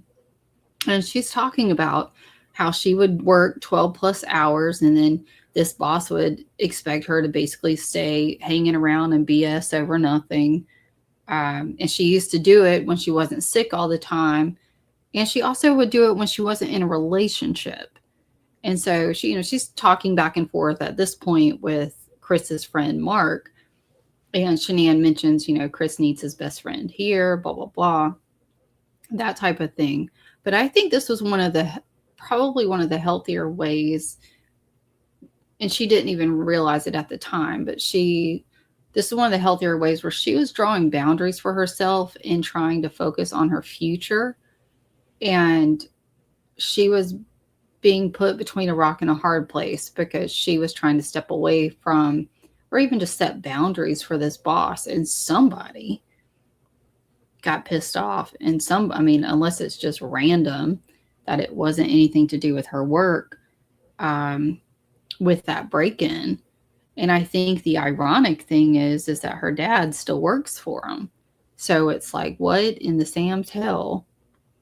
Like, there's no company that I'm going to work for if they don't do right by my kids. I don't care how old the kids are. You're not going to take advantage of or And I'm not saying that that's what this guy did, but I'm saying reading this post right here, keeping it in context, it literally sounds like, something was not on the up and up with the business, and or it wasn't doing well. And so she's like, well, if you can't cash my checks, I'm not going to come to work, or, I'm not going to hang around after work and not get paid. And then she's already working 12-hour shifts. Like, she doesn't have anything else to give. And so, I mean, there's a lot of speculation and all the things, but I can only speak for myself as a parent. I know that if someone was bad businessing my kids, there's no way in hell I'd be working for them. Could it have just been like a moment in time? Could it have just been, the business was hitting a hard space, hard spot? It's possible. Is there something to it? Is there nothing? At some point, her house got broken into. It's kind of the whole point.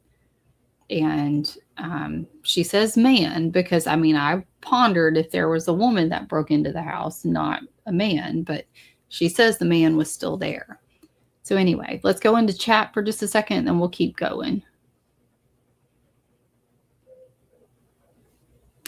Oh, you're welcome. It's possible. I think that's very realistic. Very, very realistic. Let's see. Sorry. Right.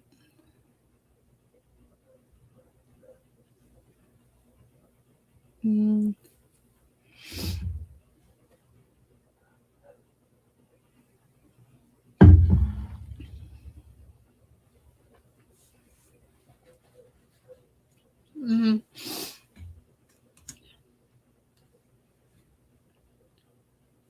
I will say when she talks about celiacs, I don't necessarily know that I believe that she thought, like, I don't think she had it. I think it's one of those things where when you're in nursing school, you start learning about new things.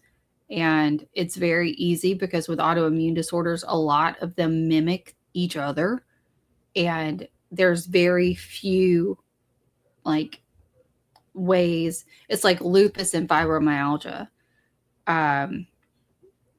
A lot of times you have lupus, but the fibromyalgia presents itself more like at the forefront. So you'll get diagnosed with fibromyalgia long before you get diagnosed with lupus. And then all of the like symptoms overlap so much that the only thing that keeps you from getting that lupus diagnosis are like your blood level numbers, and they can vary. And so like I'm piggybacking 3 right now, and it's insane. But like the platelet disorder, I've had that since I was 20. And then now I'm 41, and it's looking at, I have the actual fibro diagnosis, and literally my doctor looked at my labs and my ultrasounds and everything and was like, the numbers just aren't triggering just enough to diagnose with lupus, but you need to manage your life as such. And it's heartbreaking. It's absolutely, I literally sat in the parking lot at the doctor's office and cried, because there's nothing worse than feeling like you already know that you don't feel well. And then to know that A, you're going to live like this the rest of your life, and B, like, Big Pharma doesn't want you to learn about holistic approaches on how to do things. People will shove the FDA down your throat all the time. Meanwhile, the FDA's got questionable things, side effects, all the things. So anyway, not to get off on a rant with that, but just the concept that, she throws out the celiacs, and then, people on the internet like blast her and say, oh, she just thought she had everything. Yeah, because if you've ever been on an autoimmune journey, it's a journey, it's a process. You're literally looking at every single symptom that you have and you're trying to find a label for it, because maybe if you label it, then you will then know what else you need to do to alleviate the symptoms. And that's where compassion and empathy really come into play, because more and more people are getting them, coming out with them. I swear it has everything to do with our food. But it is very important to just acknowledge, I think she's in the heart of nursing school. She's going through this whole autoimmune journey, dealing with things. And yeah, I think she's learning she's learning new terminology, new things like that. And so she's questioning, like, hey, is it this? Is it that?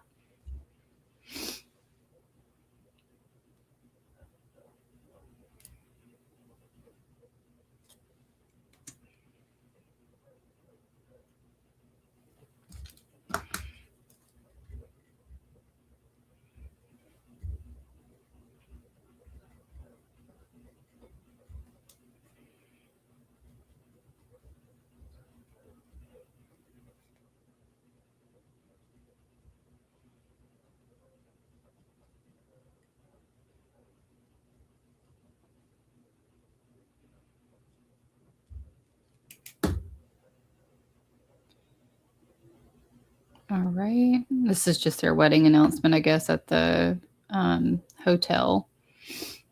And then April 22nd is his speech. Oh, shoot. I keep doing that.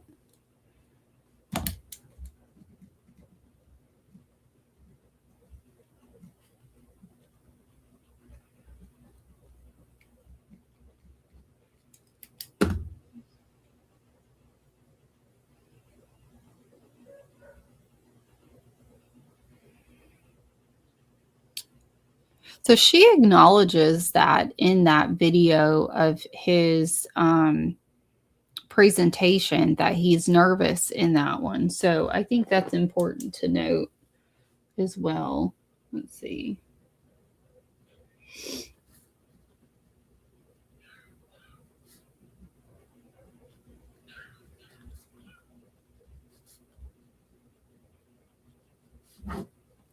I think that's important.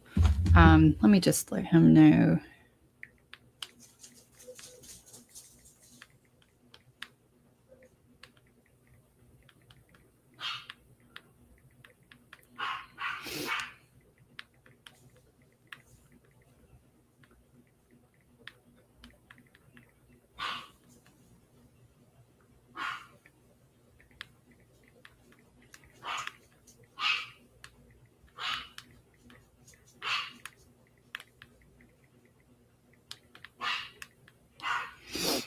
Okay.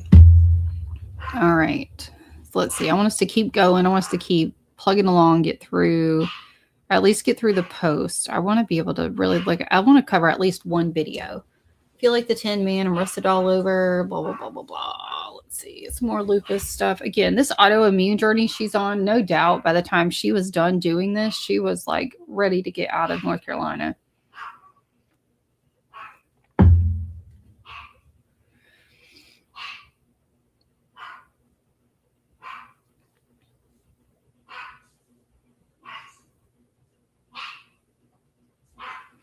Wait a minute. Hold on. What is it? Someone, I have to go check on this dog. Someone drop in the chat. Let me know what was the issue of, I'm going to put it up here. What was the issue of, let's see. Here we go. What was the bridal shower issue? Like, drop it in the chat. I'll be right back. But what was the bridal shower issue with Shanann? And I'm asking because at this point, the bridal shower is already gone. Like, it's already come and gone. But I just saw a post that makes me question something. So drop it in the chat. I'll be right back. I'm going to just go check on my dog real quick. Drop it in the chat. What was the issue at the bridal shower? Stop it.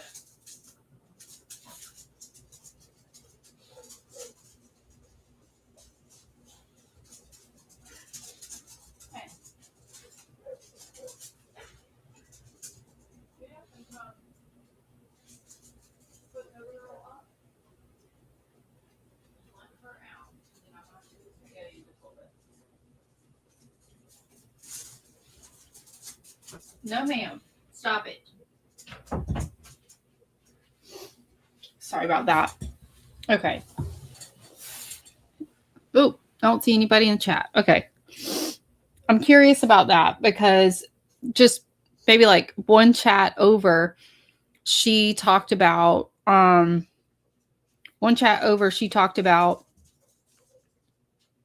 just recently being diagnosed with the celiacs.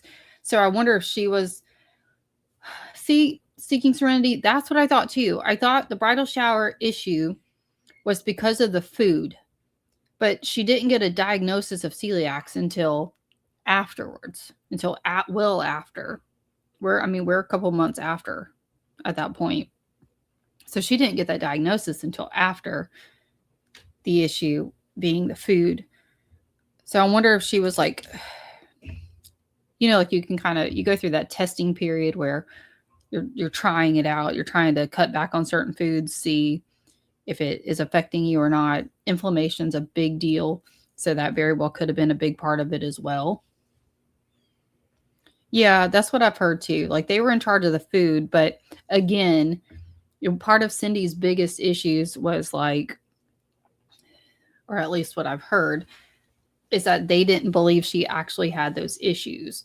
But that would have been based off of, or because that's right, the invitations were the other part. Okay, so maybe it kind of piggybacked. Maybe it was one of those things like when you have like fibromyalgia and lupus, you really are going through the ringer trying to figure out like what foods cause the inflammation, what can you cut out, what can you eat, all the things. And that's assuming that the diagnosis later on was legit and the invitations. That's a good reminder too. Thank you for that. Couldn't for the life of me remember for a minute.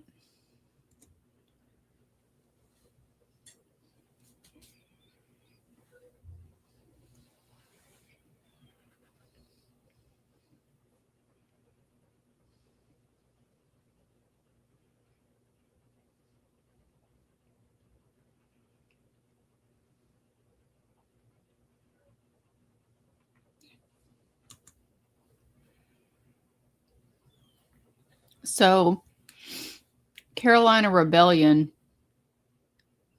Anybody from Carolina know anything about Carolina Rebellion?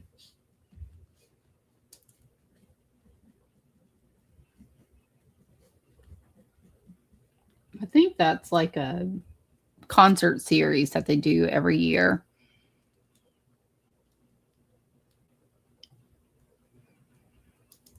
So, yeah, that's what it was. It's because they did My Darkest Days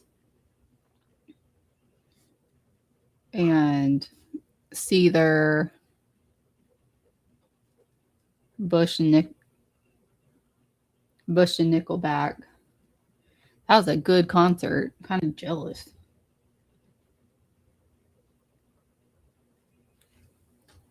That was June 11th, 2012.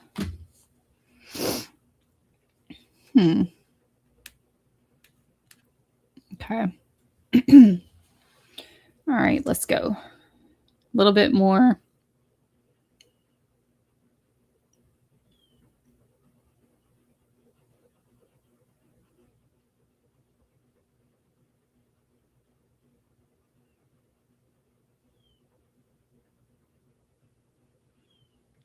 June 28th, he was hiring at Longmont Ford.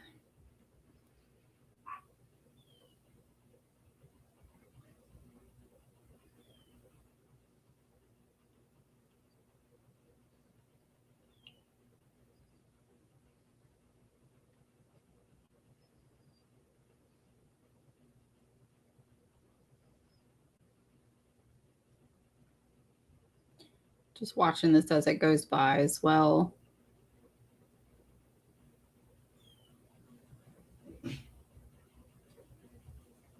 can see where she goes back and forth to North Carolina for wedding stuff.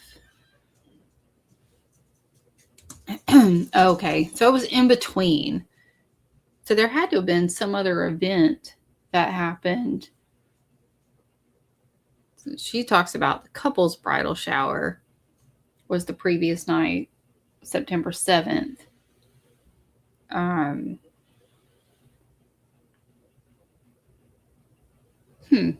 wonder what that other shower was, or what that other event was that people just didn't show up for. Like, are you guys picking up on this? So there was some sort of wedding event that people attended. And then, I mean, I guess maybe there was, I guess it could have been the engagement party would have been early on, I would think, but no. I don't know. It could have been, but it looks like there's two events. So you've got the couple's bridal shower, and then whatever that previous party was, that was an issue. So, I mean, that ends up being two major like issues before the wedding.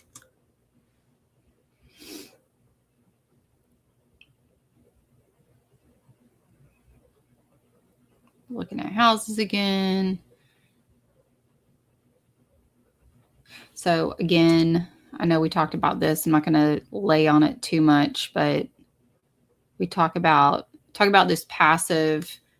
We talk about this passive post, and I think this is another one because now we're following the bridal shower, or the couple's bridal shower, and she's doing the whole "I love our family in Colorado. We have such a huge family here in Colorado.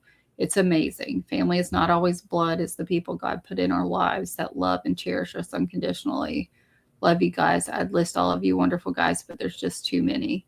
That is very much, that is again, do I think she loves her family? Yes. Do I think that she has friends that have become like family in Colorado? Yes. Was there an enormous amount of people? No, I think that was exaggerated. Do I think they had like a healthy balance of, work friends, new friends? Like, yeah, they were getting established in Colorado. I think she's popular enough on social media that enough people knew her. But as far as like people that were super close to them, they were still pretty isolated. Being out in Colorado is big, and it's very well spread out. And outside of like your communities, if you aren't pouring into like downtown or the city, or doing like city functions and networking communities, then you're not meeting very many people, because most people stay kind of to themselves. So, do I think it's embellished here? I do. Do I think it's a passive way of like, nudging the fact that certain family members continue to choose not to show up and support them? Yeah. Yeah, I think that was big.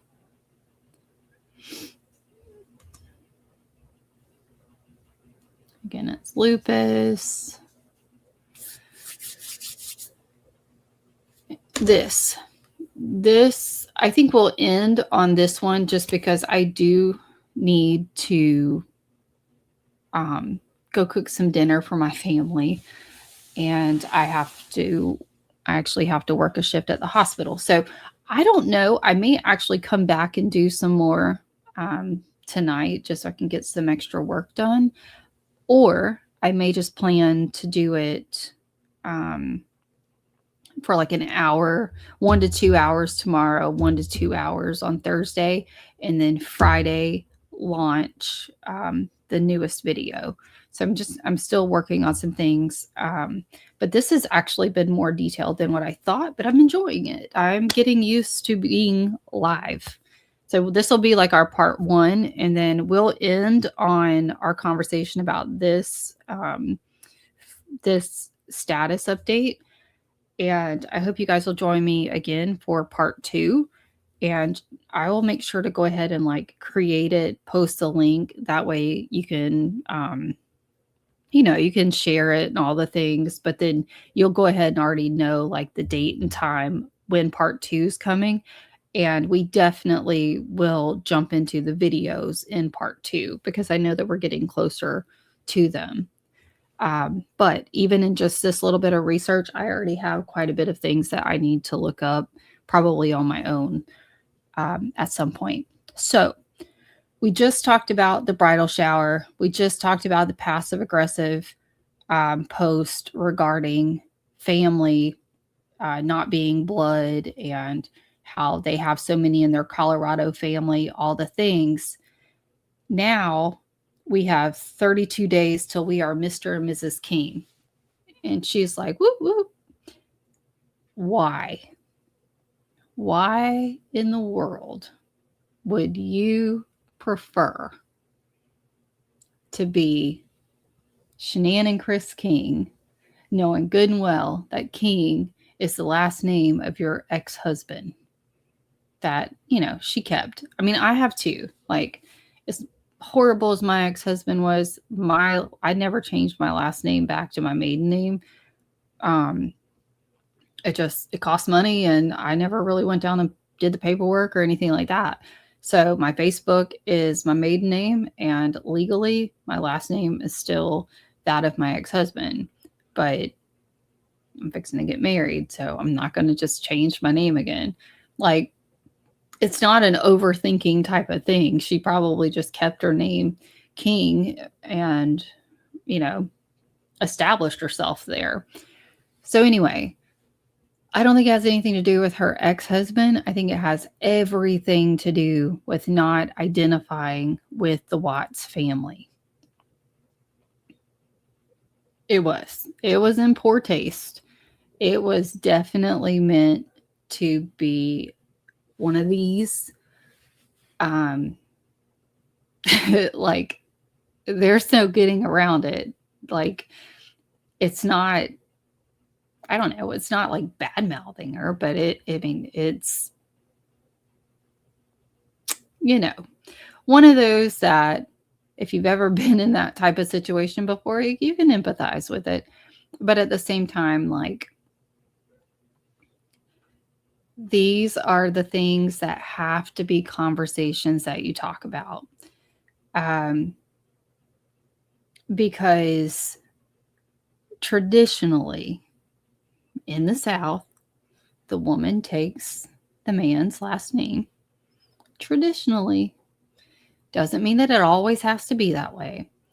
But for your bride to be so put off, hurt, aggravated, disdained, whatever you want to call it, to the point that she would rather you take her ex-husband's name than for you to then be like the head of household. I mean, because this is the first instance where it's like, I want nothing to do with your family and we're going to get married, but I'm not taking your last name.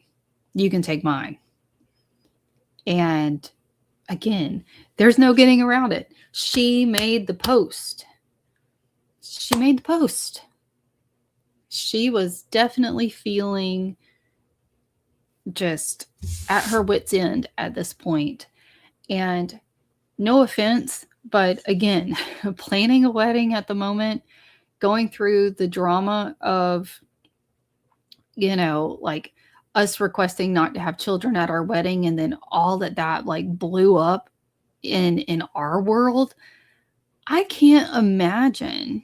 Well, I take that back. I can, because the man that I love and my own children struggle sometimes with understanding that if I'm having a really like painful, say, week or like 3 or 4 days where I'm just hurting and exhausted, like chips away at you. It makes it really difficult. So things like the food that you eat, things like like for example, I grew up getting a massage was like a luxury. It's not something that I just like, oh, well, I anticipate getting a massage every week. Like that's normal. Like, no, that's not normal. You get a massage when you go on vacation or something, like that. I didn't grow up with the luxury of being able to get them all the time. And now to be told by the doctor, oh, you should get them once a week. Well, I can't afford to do it once a week. But if I were to be hurting so badly every single week, my fiance would be like, go get them done. And it wouldn't matter. Like I said, I still get 2 a month. And you got to think we have 4 weeks in a month. I get 2, typically like 2 massages. I'm sharing this because in the world that like I grew up in with my parents, my aunts, uncles, family, you would never be able to explain to them, hey, the doctor said I need massages. The doctors say I need a specific type of food.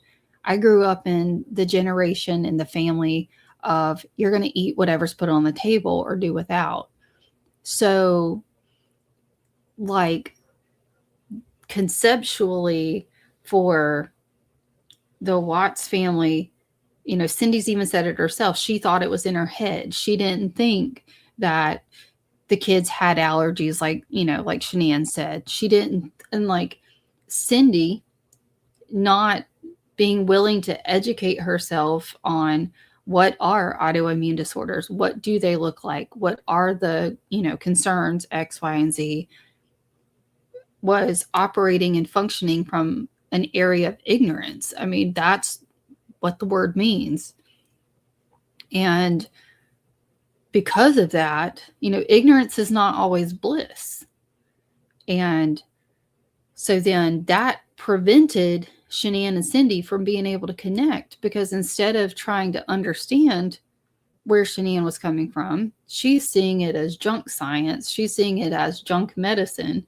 And that creates tension. So now you've not only had, whether it be the engagement party, whatever that first one was, there was tension and issues, albeit food, invitations, whatever. Now you've got the second one where people are just not showing up, X, Y, and Z. Or, again, you talk about traditions. Traditionally, the bride's family pays for the majority of the wedding. Shanann had already been married once. It very much seems like Shanann was going to be paying, Shanann and Chris were going to be the ones footing the bill for the wedding. So Shanann had an expectation. And again, it would have just as much been on the wedding party's responsibility to say, hey, that's not in my budget. I can't really do that. So either A, I can't be a part of your wedding party, or can we figure out an alternative? And it just sounds like by the time, like, say, for example, Jamie wasn't able to leave work and go get the pedicure or whatever it was, like to do the whole spa day, by the time that issue came about, too many others had already happened. So do I think any one thing like that Jamie did or didn't do for the wedding was so just horrible? No. I mean, no. We work in a field where if you don't have time off scheduled or you don't have that much saved up, you can't just take off, or you can't just not work and then not get paid. Like, there's a ripple effect.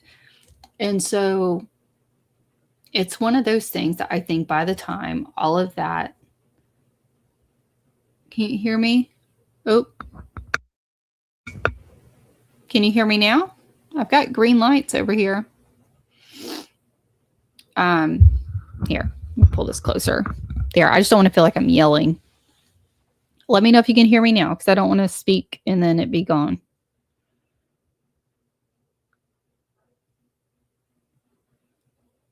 Hello. All right. I still have 9 of you guys in here, so if it's too loud or not loud enough, just let me know in the chat. So basically, to sum all of that up, I think that by the time the different parties had happened and then all of that occurred where Jamie couldn't be a part of it, I think it was just kind of like the icing on the cake. It was just like that was all that had to be it was just like the final straw. And so this post, I think, is the biggest this I really think this post was very much, it confused me at first. I had no idea. I was just like, why in the world would she even say that? Like, that doesn't make any sense. But it does make sense in the flow of the way, like, everything about the wedding had been problematic. Everything about the wedding, there was something that wasn't going right. And it was all having to do with Chris's side of the family. And the part that irks me the most with this, and you see it in society today all the time, why not speak up and tell Chris and Shanann, if you needed to, tell them both while they're together what your problems are with their relationship. What are your concerns? Why are you concerned about those things? And it just feels like no one wanted to sit them down and put a halt to some of this. And I know so many people are going to come in the chat and say, or comments and say, well, they're grown. You can't tell them what to do. You know what? You cannot tell them what to do. Yes, ultimately, they're adults. They're going to go make their own decisions. But if you have a solid relationship with your grown children, which is your responsibility as a parent, it is your responsibility to talk to them and tell them that, hey, I've noticed X, Y, and Z, and I'm a little bit concerned about, I don't know, like, hey, I've noticed that she's making quite a few demands. I'm not understanding where they're coming from. It's making it difficult for us to be a part of your big day. But how significant is the food? How important is this, adjustment? And then you have to take it for what it is. And Shanann or Chris would have said, Mom, she needs food a certain way because it hurts her or it causes her pain.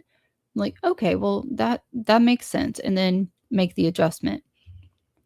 If you genuinely had an issue with them getting married, speak now or forever hold your peace. Should not take the day of the wedding for that to be said, for someone to speak up. Like, speak up. If you're already seeing something, it's better to speak up and say something than it is to watch them get so far into it that they can't get themselves out. And, up until your adult children get married, they are your responsibility. If you want to talk Bible, you want to talk biblically, a man leaves his family and cleaves to his wife. It's biblical. But he does not do that until he enters a covenant with God on the day of their marriage. So all the way up until that point, that's why they say, speak now or forever hold your peace, because then the next step is calling them husband and wife. And then boom, that's where the separation from your parents happen. If you are following traditional marriage and the Bible. And so if you understand that concept, then you understand that as a parent, it is your responsibility to voice your concerns respectfully. You need to anticipate there's going to be some type of pushback on it, but you also have to be able to make sure that what you're saying is not because you feel snubbed some way, but do you have a legitimate concern? One example of this, my oldest son was in his first relationship. He was, I think, 17 at the time, 16, 17 at the time. And super sweet girl, nothing wrong with her as far as like, she was very kind and polite. Matched his personality pretty well. She started going to church with us, and I'd only got to talk to her a few times. She went to church with us a couple times, and in the midst of going to church, her mom texted her in service and was like, "Don't forget, you already have a church." And I was like, I didn't really care too much that the mom texted during church service because she knew that she was in church. But once my son and I talked about it some more, I then realized that, the girl's dad was sick, not doing well, and that the mom had basically raised her up Catholic. And you cannot get married in the Catholic Church unless you convert, or at least the majority of them. It may have changed, but at the end of the day, my son's his spirituality and his walk with God is my responsibility until he, again, is now of the age where he can take responsibility for it. And, and then eventually once he gets married, then yes, he will leave me and our family and he will cleave to his wife and he will build his new family. And yes, we're always going to be here, but conceptually, that's how it works. But he's not there yet. And so I'm looking at this as a scenario, and I know that my son wants to get married. He wants to have children. And one thing I will not stand for is for him to change his, beliefs completely just so that he could appease another woman's mom so that she could get married in a certain type of church. Because your faith and who you stand for has got to mean something. You don't just shift it around and pronounce it if you don't mean it. And so anyway, we had this whole conversation, and it wasn't easy, but he ultimately ended up making the right decision. They ended their relationship, and it's not to say that we haven't had additional conversations because of that, but it is one of those areas and one of those things where you have to be able to have the difficult conversations with your adult children, and leading all the way up until the day that they get married. So accountability has to be had on every single member of anyone tied into this case to some degree, especially the immediate families. And it doesn't mean that anyone is like at fault. It's not anything like that. But as a society, we have to be able to look at this and say, how could we have done things differently? How could things have been done better? How could the end result have been different if only I'd spoken up and said something? And I think that's a good place to leave off today. It is seeking serenity. I think that's a perfect comment to put up here for the end of the show. It's best to say it early than regret not saying it later. Absolutely. And don't let the societal standard of telling you that because your kid is 18 years old that you can't do anything about it, or it's not your place to say something. It is your place. It is your place to continue to build and nourish and nurture your relationship with your children, even after they're grown. It just looks different. You're not telling them what to do, but you hopefully are able to evolve that relationship, and you grow together. You continue to grow. It's unconditional. And so you're teaching them how to be a better friend. You're teaching them how to be in relationship with someone where maybe you don't see eye to eye. And I tell my kids all the time, you don't have to agree with me all the time, but if it causes you to pause to consider different options or different circumstances, then I'm doing my job. Doesn't mean that ultimately I have the say in everything. It just means that, hey, it's still very much my responsibility until the day they make a covenant with God and they get married. And even so, then my relationship turns into how can I pour into their marriage and their relationship so that if they ever need me for anything, I've got their whole family, their marriage and their relationship, like their unity, their one. How do I have their best interests at heart?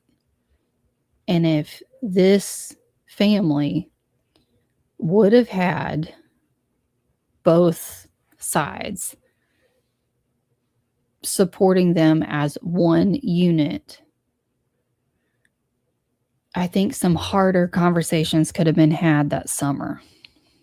And it's unfortunate that we live in such a world where less and less of those harder conversations are being had because people are too busy trying not to hurt each other's feelings. And we also live in a world where we're taught to cut everybody off and cut everybody out. And that does absolutely nothing to allow room for imperfections and mistakes to be corrected. You know, and then it just wreaks havoc on a family. And then you go ahead and give yourself the ability or the out to get a divorce. And like the ability to come back from that is difficult. So I do want to say thank you so very much to everyone who has hung in here with me. I'm going to make myself a note that we ended on 10/2/2012. Part 1 ended. And I hope that you guys will join me for part 2. Like I said, we'll just kind of do like this live series. I'm really trying to come on, go live more frequently with you guys because I'm always getting content ideas and videos and all the things. I have so many things in my phone that need to creatively come out. And so I'm working on it. And really just trying to get into a solid schedule as far as like working at the hospital, working with the thrift store, because, you know, like I'm building the thrift store and I'm building a consulting business. So between the consulting business, thrift store, and working as a nurse, plus being a mom, planning a wedding, all the things, like thankfully my photographer is amazing. She's doing most of the wedding planning stuff, but you know, it's a lot. But I love this. This is, you know, this channel's been with me through a lot. And so if you are new here, I appreciate you being here. I appreciate the support. If you've been with me from the beginning, I absolutely cherish your dedication to the channel and the support through the years. It's been wonderful. And so, yeah, so we're going to do more of these.